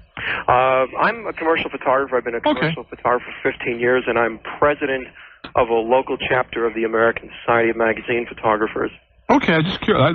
You got the credentials. Now let me ask another question. I'm walking down the street. Yes. And you're a you take a picture of a street scene. Yes. I'm in the picture. Mm-hmm. Do you own my picture? Yes, I own the photograph. How about that gets into a whole other area of whether a model release is necessary to sell the photograph. Well, I'm just walking down the street minding my own business. What I want to know is, can you take my picture and then sell it? Yes, if you're in and on the street, you're in the public domain. All right, now I'm sitting at a bar. How about that? Same story. Yes. The question then comes in, the question about ownership or proprietary use is when the image is sold. If the image is sold of you sitting in the bar and it's to promote a brand of beer, then you as the person in the photograph have a right to be very irritated because you were not paid to endorse that product. Well, how about if you just sell it because it's a beautiful scene, of a, we'll say, an old-time, for the sake of discussion, Chicago saloon. Mm-hmm. And it has nothing to do with any particular beer or alcohol or whatever. You're just selling it because it's a gorgeous picture of a saloon. I'm sitting there at the bar. Can you take my picture and then sell it? You can. Generally, yes. If it's an editorial use or a non-advertising use, something not in essence to promote a product or a service or something along those lines. Generally, if a woman just happens to be gorgeous, yes, and she's in a park or perhaps on a dance floor. I don't mean a professional dance floor. You can take her picture and sell it, and you don't have to pay her. No, you don't, unless again there is some type of advertising or. No advertising. Just here's a gorgeous woman, and you sell a poster. Like the Marilyn Monroe poster didn't sell a product, and here was just a very attractive woman and a very provocative pose and so forth. If you happen to be walking down the street and you caught somebody, just Joe Citizen in that same, or Jane Citizen in this case, in that same situation, you could sell it and they have nothing to say about it. It's a little bit of a gray area because it depends how you sell it. If you just make one print, say a print as fine art and sell it, it's usually not a problem. But if you're producing a poster, it is now a money-making venture. Happen on occasion. Go ahead. I think I've had enough. I purchased a townhouse condominium a year and a half or so ago. And I've been trying to do some fix-up things, new carpeting, painting, and such. And one of the things I tackled last fall in October was to replace the existing vanity top and faucet in the bathroom. Well, for some screwy reason, this place has one shut-off valve for the water, which is located in the lower level in the kitchen. And you got to cut the neighbor's water off too to cut yours off. That's right. Well, the valve turned out to be broken. Oh, the water can't be turned off at all. That's right. It spins freely in your hand with no effect. I contacted the management company, which is an outside company, and they sent somebody out. And the guy basically said he couldn't do anything about it without a professional plumber. Yeah, I would think so. They probably had to knock a whole new valve in. Yep. Several times they came out, and the plumber came out, and they eventually decided to shut the water off at the street level, which would affect the 6 or 8 units. Knock them all out of water for a while, there are 6 or 8 units in this building. They couldn't find the valve outside. Apparently it was buried under several feet of dirt. The lawn and things was piled over it. By this time, this was late November, the ground became frozen. So they basically said we can't do anything about it until springtime. And I decided that was all right. There was nothing they could do about it. And this May, a couple of months ago, I finally decided to call him back and try to get him started again. And he promised me this time that they would get it taken care of. And of course, 2 months later, they haven't done anything about it. I contacted the guy, the manager, earlier in the week, and he told me that he had been replaced by someone else, that he had gotten a promotion, and that there was a new guy now that was property manager. Well, let me back up a little bit. How about your condo association chairman, president, whatever? How about him? Have you talked to him, her, or it? The president, no, I haven't. Well, those are the people that they hired, the management people. They're the guys to talk to. Yeah, that was going to be my next step. Well, that should have been your step a year ago. Okay. You got to call the president of the condo association. Here's my problem. I'm a condo owner. I got to change. I need a water cutoff. They can't do it. Let them find a way to make a tap on that thing, whatever it takes to cut your water off. They're claiming that the problem outside now is that the valve is underneath a tree, a 20-year-old mature maple tree, which they're saying is may be damaged if they do the work. That's not your problem. There should be a cutoff valve at the curb somewhere that's functioning. If the tree has gotten in the way, that's their problem, not yours. Okay, now all you want to do is say, look, we clearly have a situation that is a violation of the plumbing code. The condo association is clearly in violation of that code. Now, I don't want to start making a lot of noise to the town and having to come out here and slapping a violation, which could cost you a fine, or you're under a gun. Solve the problem. Okay, now... I mean, I can think of a half a dozen ways a plumber could solve that problem. Okay, now if is my next step after that to go to the city to talk to the building inspector? You talk to the plumbing inspector and say, we got a problem here.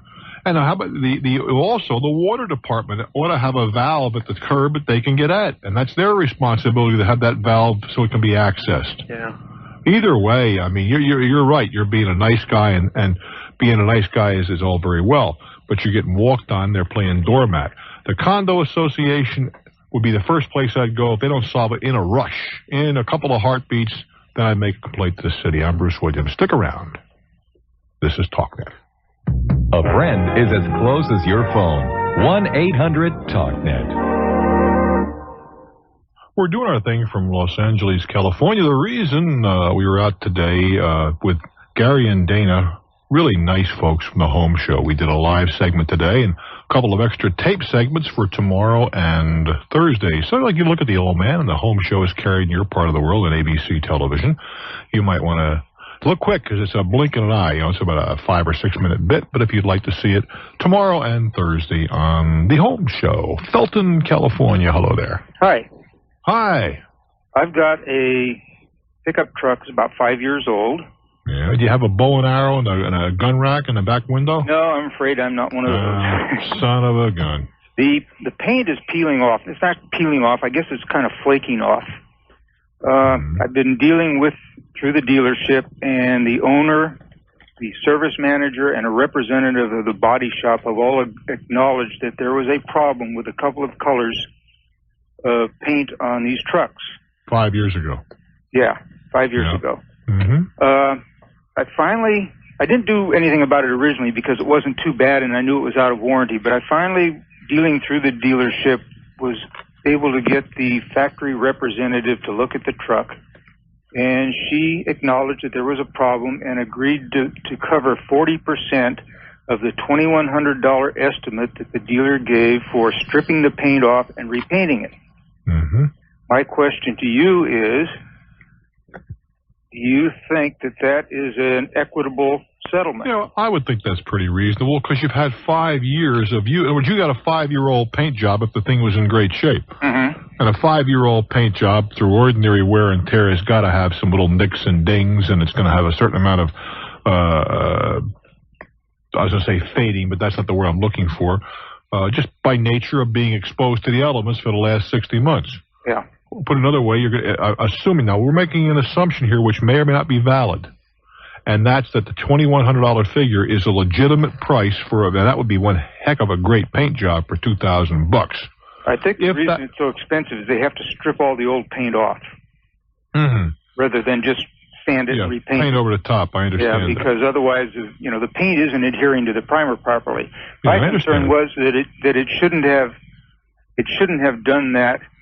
You know, I'm not concerned about the dings and the 5-year-old wear on it. Yeah, but I understand what you're saying, and I agree with you. But the point is, when you get wind up, you're going to have a brand new paint job, and that has a value. Now, I think that probably they can negotiate that a little more than 40%, considering the fact that there is this extra activity that has to be entered into. The idea of getting right down to the metal, which, as you very, very accurately point out, customarily you would have to do. You just sand it down and paint over the old paint. Yeah. Given that set of conditions, a little more generosity on their part might be, I think, expected. But their position is going to be, but when it's all done and said, you wind up with a brand new looking truck. Frustrating, I hear you. I'm Bruce Williams. This is Talknet.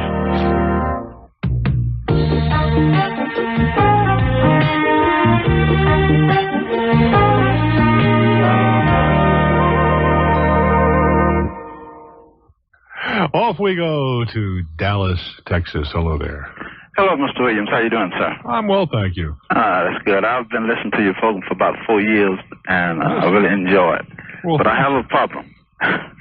On April 23rd of this year, I rented one of the minivans for a month. And for 1 month, right. Okay. And it had a temporary sticker on it. I was supposed to carry it back. He was going to call me about the 15th when the regular plates come in. All right. Okay, he never did do it. So on the 21st of, on the 14th of May, I went out there.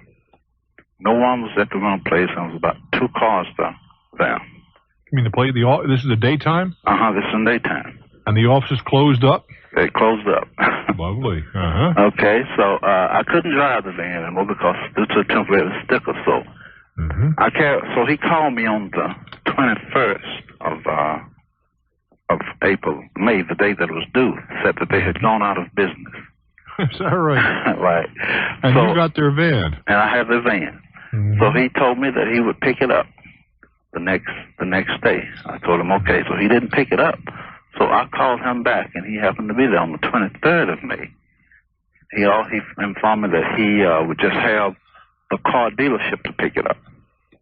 To this date, they have not picked it up.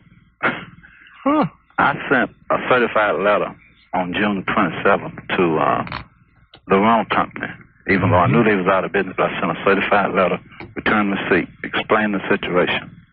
I got the letter back. Address. Nobody there. Right. Do you have any idea who financed the car? No idea whatsoever. Well, you could find out, I think, by sending the appropriate information, in this case, to Austin. Well, the temporary plate that was on there was from Florida. From Florida? Uh-huh. Well, that was probably purchased in Florida. Yeah. Well, you could write to the motor vehicle department in Tallahassee then. Okay. And see if you can find out who owns this thing. Okay. I was just wondering if I would be responsible for these extra days. I don't think, no. Because I charge it on my credit card, and I've got the bill for that particular month. Yeah, well, I've paid that, but that's all. Okay. No, I'd also notify whoever owns this car that you're going to start charging storage fees. Well, that's what I put in the letter. I put in the letter as effective the 28th. Yeah, but that letter wasn't delivered. It wasn't delivered, no. All right. If the car had the Florida temporary tag, then I would write to Tallahassee, to the Department of Motor Vehicles, state of Florida, explaining the situation. You'd like to know who the lien holder is. Okay. And then contact them, because obviously this guy didn't own this thing. All right. Okay. It may be, it'd be interesting to call the police just to find out if this thing is on a hot sheet. I mean, the lien holder may have reported this stolen. Okay. Good luck, my friend. All right. I wish you well. That's troublesome. You say, well, see if he had plates out, at least he'd be using the car, but he can't even use the thing legally. And clearly it's not insured. But that the paper trail wouldn't be too hard to run down. I'm Bruce Williams. Stick around. So pleased you're here. This is Talknet. Lexington, Kentucky. Hello there. Hello, Bruce. How you doing? I'm doing very well, thank you. This is your old copyright friend from Washington, D.C. Yes, indeed. We have talked on many occasions. Pardon me? We have relocated. I moved to Kentucky about a month ago. Decided I wanted to have a change of scenery. Well, are you happy with the move? Oh, it's gorgeous out here. Absolutely spectacular. I'm enjoying it a lot. I had enough money saved up to take a little time to look for something else, and I'm entertaining several job opportunities at this time. One of them has to do with a company that sells vacations to corporate accounts. Are you familiar with such an operation? Well, are you telling they sell it for premiums? Yes. Yeah. Yes, I am. I mean, I don't know what you're talking about, but I know what the general genre. Where you try to persuade the companies to encourage their employees to get out there and really hustle, beat the bushes for business, or otherwise be more efficient. And in return, they win or are awarded a vacation to some exotic vacation. Yes. I was curious as to what your opinion of that sort of operation was. Well, in today's marketplace, it's a tough sell. I mean, today's, with the economy in the somewhat fragile condition that it is currently experiencing, that kind of a premium is not the sort of thing that I think a lot of employers are going to be breaking their back to locate. Now, it could be argued that now is the appropriate time for that because you want to go out and squeeze as much business out as you can in any way that you can encourage your people to produce is viable. Now, we're not going to settle that argument here. No, of course. One of the things that their brochure, which I just received this afternoon, explains was that the company picks up the expenses of a week-long sales seminar, which includes airfare, hotel, and per diem for 5 days. This is the company that you're thinking about going to work for? Right, that's correct. All right. Then they turn around and say, you will be reimbursed upon production. You don't see anything wrong with that, do you? Well, I don't see anything wrong with it, but you realize what they're saying. I think so. Well, you tell me what you think they're saying. What I think they're saying is it's going to cost you this kind of money unless you end up getting your production up. You make unless you do something with a company and become a viable part of their sales organization. Exactly. You just spent the money, sure. Right. And then so the question to resolve is, do you feel that you can go out and be productive? Well, I know I was productive for 10 years doing what I was doing. But it's a different field.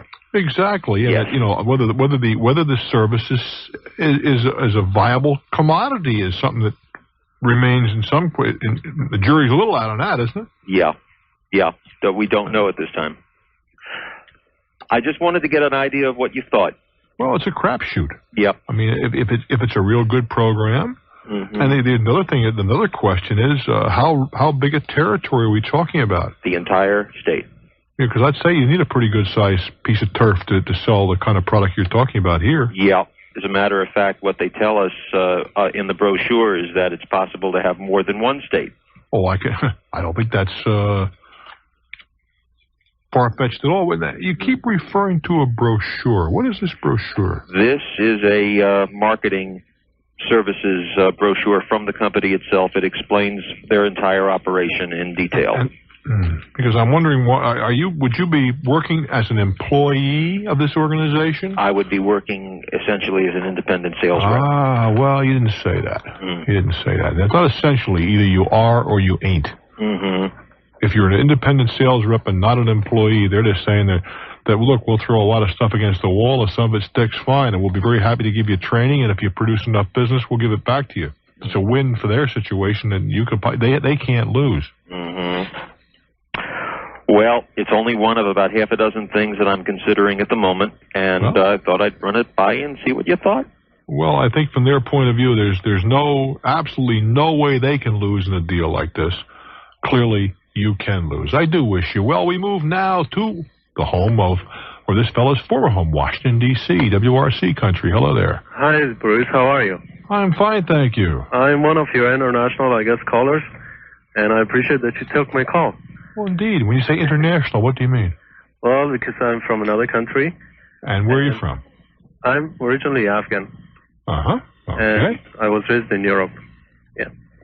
Well, the question is that I've been kind of castigated by, I should say, by very close friends.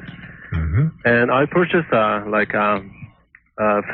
of a corporation from one of my friends.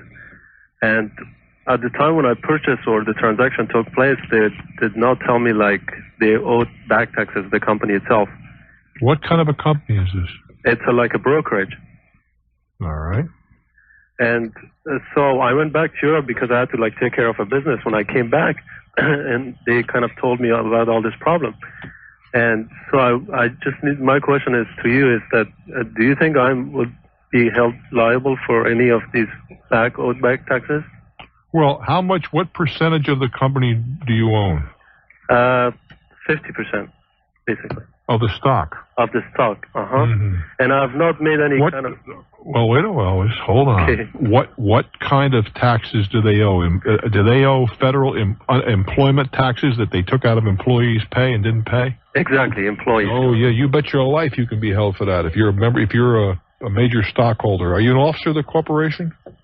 I'm sorry, I didn't understand the question. Are you an officer of the corporation? Are you a president, vice president, secretary? Vice president. Yeah. You bet your life you could be held responsible for that. Without any question. Yes, sir, without any question. But there was not like previously there was not like a stringent contract was drawn up between us, and I was not aware. That isn't the issue. That's not the issue. So I understand the law, and please. Yeah, that's why I'm calling you. You sort of seek the. First of all, how much money are we talking about here? Well, when I purchased the. No, how much money do they owe the government? At this point, they're kind of giving me figures, but I've not seen anything in writing. They tell me about 16 to 17,000. Ooh, that's nice. Yeah. Yes, sir. As I understand it, now I've only got a few minutes remaining in this segment. If somebody wants to contradict or sustain what I have to say, my number is 212-245-6040. 212-245-6040. But as I understand it, you are a stockholder and an officer of the corporation, and that company has withheld federal unemployment or federal withholding and Social Security, and has not made its contribution on the corporate Social Security, that you personally can be held responsible. Now, when I take a little time out, I hope I've got somebody who can give me a hand, but I'm quite sure I'm correct. But hey, support me, or if you're in that enterprise, you work for IRS or whatever, and I'm wrong, by all means, correct me. 212-245-6040. I'm Bruce Williams. This is Talknet. I have a CPA in Fort Wayne, Indiana. Hello there. How are you, Bruce? I am well, thank you. Am I right, wrong, or indifferent in this one? Well, we just fought a case somewhat similar to what your gentleman presents.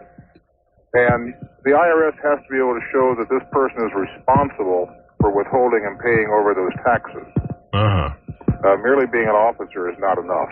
Is that so? That's correct. How do you prove or disprove that? Clearly, in this case, from what he says, he had no such responsibility. All he did was invest. That's correct. If he's never signed any checks, never calculated any payrolls, never kept any records for the corporation, I think the IRS would have a very difficult time making that mistake. Is that right?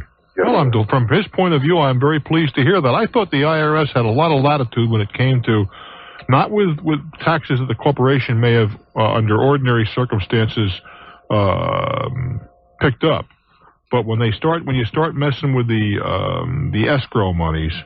Oh yes, they dislike that very intensely. Yeah, they think they've got to have a fact situation, otherwise they can't make it stick. Technically, it's a penalty that they assess against the officer himself. It's not really the taxes they collect, but they assess a penalty equal in amount to the taxes. Well, now let us assume, let's carry this to a ridiculous extreme, but not so. Let's assume I knew all of this in advance.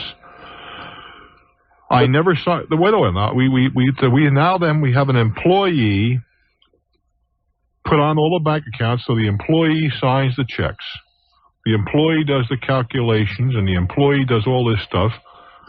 Then who is responsible? Since the employee can't deposit what he or she doesn't have at their disposal, what then?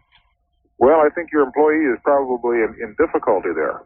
Is that right? Yes, I think so. Because they're making the decisions of who does and who doesn't get paid based on the facts as you present them. Well, suppose they are told, they're told, but they don't do it. What I'm trying to get to, I'm the boss. I say, all right, pay Harry, pay Joan, but don't pay Sam. Okay. But I never sign the checks. The checks are all signed by my payroll clerk, or comptroller, call them what you want to call them. Let's go back to the words I used a couple of minutes ago. I said the person responsible, okay? I think your president, the guy that you're describing there, is the person responsible, even though he's not pushing the pen. I see. So what would you suggest my caller do? Well, get the heck out of that mess, for number one. Well, how does he do that? Well, walk away from it, I suppose, is the easy and quick solution, although he's going to be out whatever he invested. But if you walk away, how does one walk away? Do you send a letter and give the stock back to the corporation? I mean, how do you disinvest? How do you disengage? It would be difficult to do cleanly, okay? Indeed. But at this point, I don't think he's done anything that gives them a hook that they can tie into him on the penalty. At this point, if he does nothing further, I don't think they can touch him. They'll try. they will try. Well, they will try mightily. Well, in this case, then what my caller might be best advised to do is get himself represented either by an enrolled agent or someone similar, or an attorney. Would you agree with that? Absolutely, I agree 100%. Very well. Hey, thanks very much. Good talking. It's my pleasure. And my friend, are you still there in Washington? Yeah, Bruce. Thank you so much. Well, I heard everything. Okay. Yeah. It would appear that you still ought to get yourself some decent representation before the IRS. I respect what my previous caller said. Yes. But I would not ignore the problem. It's not going to go away by itself. Mm-hmm. Well, see, I have not got involved in the business at all, and my question basically was, would there be any chances that if I could retrieve my money that I've invested in it? How much did you put in? Actually, I've put so far like about $8,000. Oh boy, get yourself a good attorney. Yeah, get yourself an attorney because you have two fronts to concern yourself with. One, the possible tax liability, and the second, maybe getting some money out. In the first instance, apparently you may be able to protect yourself. In the second, I don't hold a whole lot of hope out for you. I'm going to Fort Worth, Texas. Hello there. Yes, Bruce. Hi. How you doing? I am well, thank you. Enjoy your program. Thank you. Say, I've got a problem with some household carpeting that I purchased. We purchased the carpeting from a local dealer, and after it was installed and we used it for a short time. You go down to Green Bay, Wisconsin. It's your turn. Hello there. Hi, Bruce. I have a kind of a simple question for you. I'm currently running a business, and the business is doing really well. What kind of business? I run a clinic. Actually, I run 2 clinics. What kind of clinics? Accident injury clinics. What does that mean? Means you get hurt, then we take care of you. Oh, you mean like kind of an adjunct to the emergency room? Sort of. Okay. Where you don't do real heavy-duty trauma, do you? No. Okay, I understand what you're talking about. Okay. Now, things are going really well. Are you a physician, by the way? Yes. Okay, I've been out of school a couple of years, and I still have student loan debt.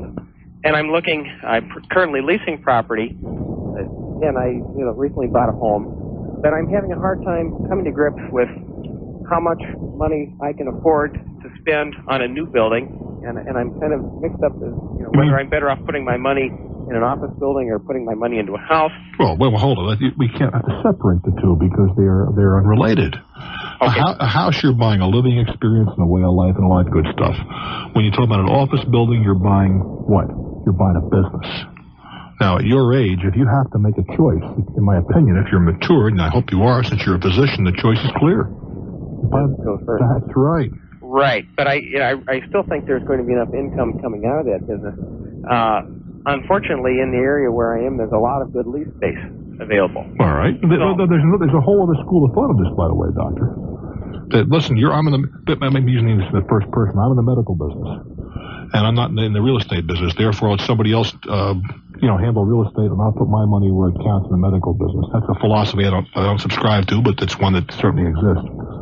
There are times when it pays to rent. I'm in a couple rental environments now. I think about it because I can rent the differential between what I can rent for and what I can own for is so vast. I'm just not buying right now.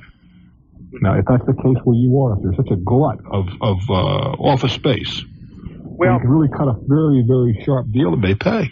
Well, the main question that I have is if I do find a location that I'd like to build on, how do I decide based on my current income how much is too much and how much is not too much? Is there a simple ratio? No, there really is not.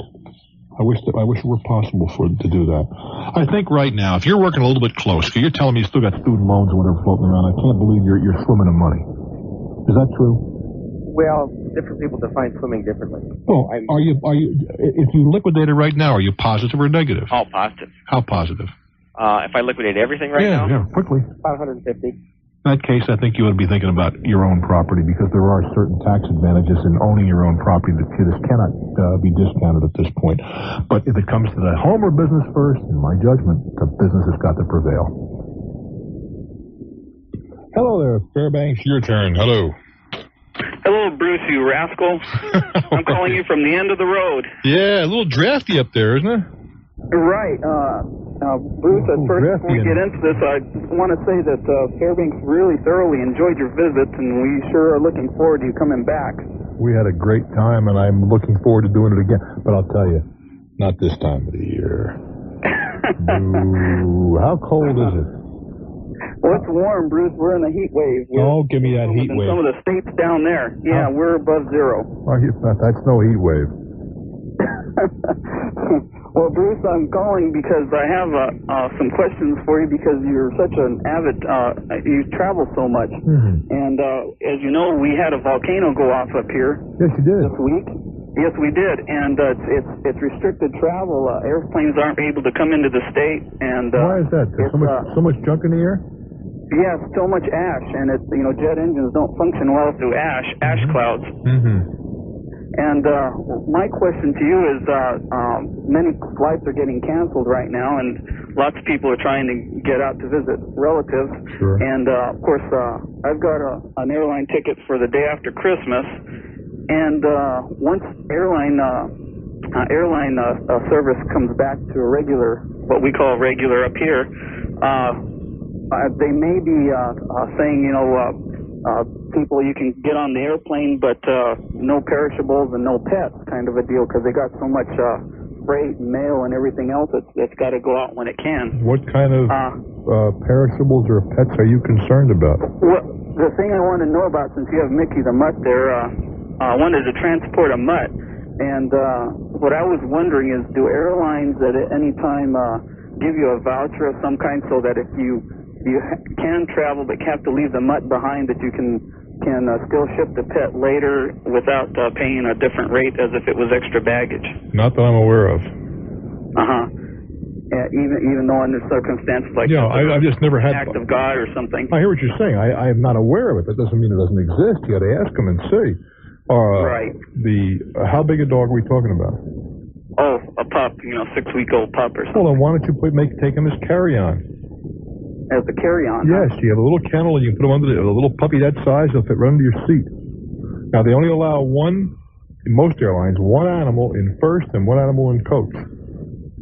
So if you're the first one with a reservation with an airline with a dog, you get the coach section, and if you can afford first, if there's nobody in first, you just buy a little dinky kennel, sit under the seat, and that's the end of that. Take them with you. Right. Okay. Well, thank you, Bruce. That answers the question for me. You make the reservation for the dog. Seriously, call. Okay. And if you buy, I wouldn't put him in the belly. I'd take him right on with me.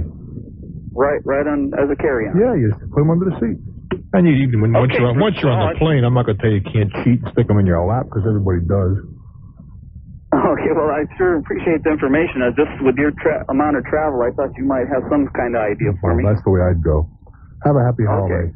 Thank you, Bruce. Look forward to seeing you next trip. We did have a delightful time in Fairbanks. That's natural fact. St. Louis, hello there. Welcome to Talknet. Oh, hi. Thanks, Bruce, for taking my call. Okay, my situation is this. My husband and I are landlords. We just have a 2-family flat, and we live downstairs, and we have some young fellows living upstairs, 3. And several months ago, one of the fellows, he proved to be a real poor tenant. He's a very unstable person, and he even got violent with one of the other guys. And my husband was going to go up there and say, listen, it's time for you to go. Mm-hmm. But he decided, well, I'm going anyway, okay? So it saved face and pushed off, okay? Where are you from? London, England. I never would have guessed. Yeah. With the idiom. Go ahead. Yeah. Well, so he left, okay? And the other fellow said, there's no way we want him back. That's the end of it. Well, just this week... Guess who's back? Yeah. And technically, I suppose he's just staying with his friends. Mm-hmm. And, it's freezing temperatures here, and he, finds it hard to hold down a job and all this kind of stuff. What's that got to do with you? Well, we don't really want him living there. No, I meant as far as the freezing temperature and so forth. What has that got to do with you? Well, my husband couldn't care less, really. That's his problem. Yes, I agree with you. It's his problem. Yeah. I agree with you. So we don't know how to handle it. We're going away, in fact, to my parents over in England for 3 weeks, Wednesday, and we just don't know what position league it's Well, I'm not sure what you can do. I mean, he's no longer a tenant of yours, and there's nothing to prevent a tenant from having a guest in their home for a short period of time. Yeah, we just don't want it to degenerate. I mean, he never used to pay his rent anyhow. The other fellows used to cover for him and everything. Well, but I mean, are they paying their rent? They're paying, In yeah. that case, and he's no longer a tenant. If they want to have a guest in their home, I don't think there's a whole lot you can do about it. Okay, now, so really, if they want to throw him out sometime, that's up to them. I would think so. Okay. That's what we kind of thought, really. I don't see how you have much to say. Yeah. If he does something untoward, that's a different matter. Yeah. Like, if he starts breaking things up, or, in short, becoming an undesirable tenant, guest, however we choose to characterize him. But I don't see how you have a right to go up there and say, hey, we don't want you can't let this fellow stay with you temporarily. Now, that's the operative term, temporarily. Yeah, but what if, he says, well, he's going to move out of state just till he moves. But he always used to say that kind of stuff. Well, I understand that, but I mean, and I don't know how you define temporary in this case. Okay, that's what I was wondering. When you come back, if he's still there, my contention would be, this is not temporary, this is permanent, let's talk. In the meantime, don't let it foul up your holidays. Have a safe, happy Christmas. I'm Bruce Wiggins for Talknet.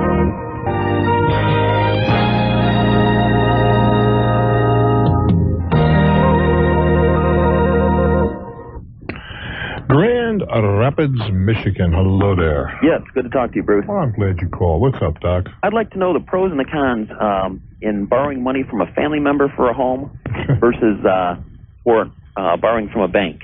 Is the bank option available to you? Yes, but not as much money as I want to borrow for a home. Well, what does that mean? I want to borrow about $100, and I know the bank would only loan me about probably $70. Why? Income. Well, in that case, why would you ask the family member to do what the bank knows is imprudent?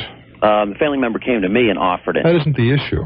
Mm-hmm. That's not the issue at all. Mm-hmm. Do you think the bank adopts these numbers just because it's a nice thing to do? No, I know they go on guidelines with roughly 2% or 2.5%. Well, whatever the number, why would you want to increase your borrowing well beyond? Well, let's talk about you for a moment. You want to borrow $100,000, you said. Mm-hmm. How much do you earn? Between 25 and 30. You're out of your mind. You can't handle that. Mm-hmm. How in the world are you going to pay it back? Well, the family member is willing to loan it at a lot lower of a interest rate, 5%.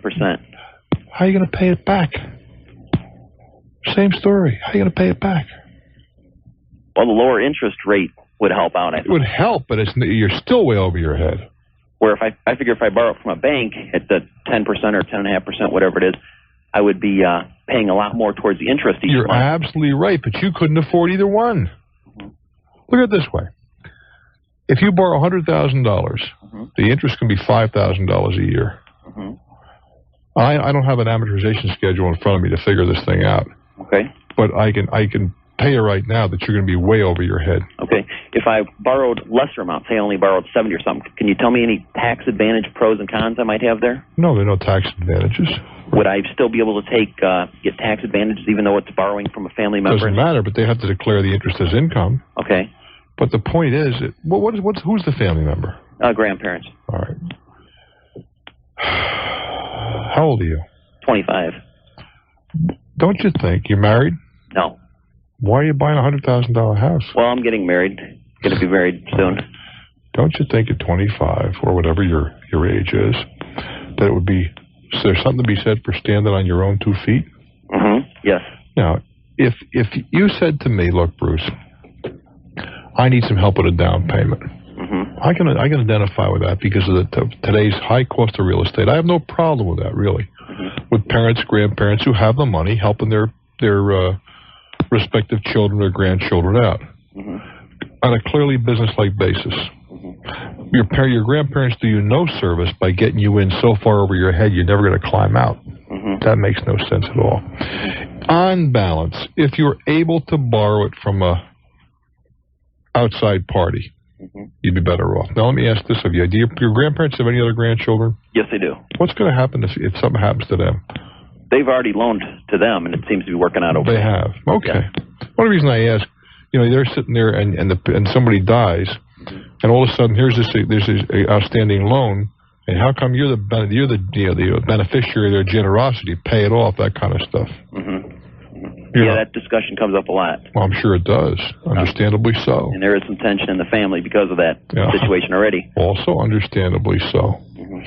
It just occurs to me that if it's possible, I'm not suggesting you should maybe borrow something for a down payment, but more than that, on your income, $60,000 should be your number. That's what I was afraid of. But I can't come up with a sizable down payment. I can come up with 30 for a down payment. Where'd you get all that? Savings. I mean, you're a very saving guy. I got to congratulate you for that. I appreciate that. Let me give you one other alternative before I swing loose. You thought about buying a 2 or 3 family house the first time out of the blocks? Well, it would be a 2 or 3 family. I don't follow. In other words, your house, an income property as well as a house you live in. Do you know what a 2-family home is? Yeah. Duplex, a buy, split, they call them a million things. A double. That way, you see, that would make the number that you're talking about a lot more doable. Because you have income coming from the property. That might make some sense. Okay. But at $60,000 should be your. Another thing, I don't think you want to sock all that money that you've saved into a down payment. Yeah, I really didn't want to. That's why I was. That could be working for you someplace else. Right. I appreciate. You sound like a prudent young man. You save that much money at your tender age, you're doing very, very well, and I congratulate you. I appreciate it then. Hang in there, my friend. Thank you. I'm Bruce Williams. Stick around. We're talking now. Charleston, South Carolina. Hello there. Hello, Bruce. Calling about some Hugo damage. I'm going to try to keep the numbers simple here, and we'll see if you can give me some advice on this one. Okay, slow down. You say Hugo, you mean the storm. Yeah, Some folks may have forgotten. I know it's very close to you guys, and you will not. Go ahead. Okay. Live in a subdivision here. There's about 400 units. 200 units have been sold to members, people who are living here. We have a tennis pool and a clubhouse complex. There's some severe damage to that. The insurance estimate comes in, and the difference between what it's going to cost to fix and what the insurance will pay is roughly $20,000. Why is there a difference? For instance, they don't pay the whole tennis complex. The fences got knocked down and stuff like that. Some of that's not paid for. Why is that? Was it improperly insured or underinsured or what? You'll find that a lot of the properties around here, when the trees hit the fences, if it's not the exact clubhouse structure, it didn't get paid for. I think we got a fair shake from the insurance guy on it. Okay, this was a $20,000 shortfall. Right.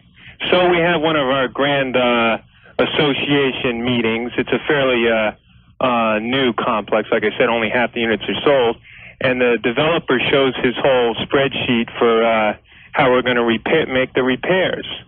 And, of course, there's 1,000 numbers up there, and most of the people weren't paying attention to it. And the bottom line is he assesses each of the 200 people that own units $100 one-time assessment to pay for the repairs. When you say he, is the developer still running the... Yes, he's the management company. Yes, he is. So he shows us this whole thing, and I raise my hand in the back and say, well, hold on here. He's still, the other 200 units, the value of their property there and what he's going to sell those for is directly tied into whether or not this tennis and pool gets fixed. Are the other units finished? Are they existing? No, some of them are just plain lots, and some of them are houses going up. But they're not ready for occupancy. No COs yet. No. All right, go ahead. No. So the point is, the people who are here occupying the houses are picking up the whole tab. He's a developer who's, he's in the business world. He's not starving to death, but he's not picking up any of the $20,000 loss. I don't see why he should. My feeling is, why? I don't see why he should. Why shouldn't he? Because he's, you see, a development, homeowners association is exactly that. It's those people who are homeowners. Now, if the developer had units sitting there that were completed, and a CO, they're ready for CO, I'd agree with you. But not on the vacant lots, not on the houses under construction.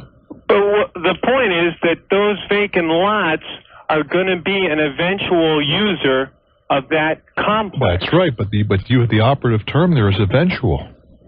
Okay, let me put it to you this way. Go ahead. Say we didn't say we all pitched in, we said, we're not going to repair this thing.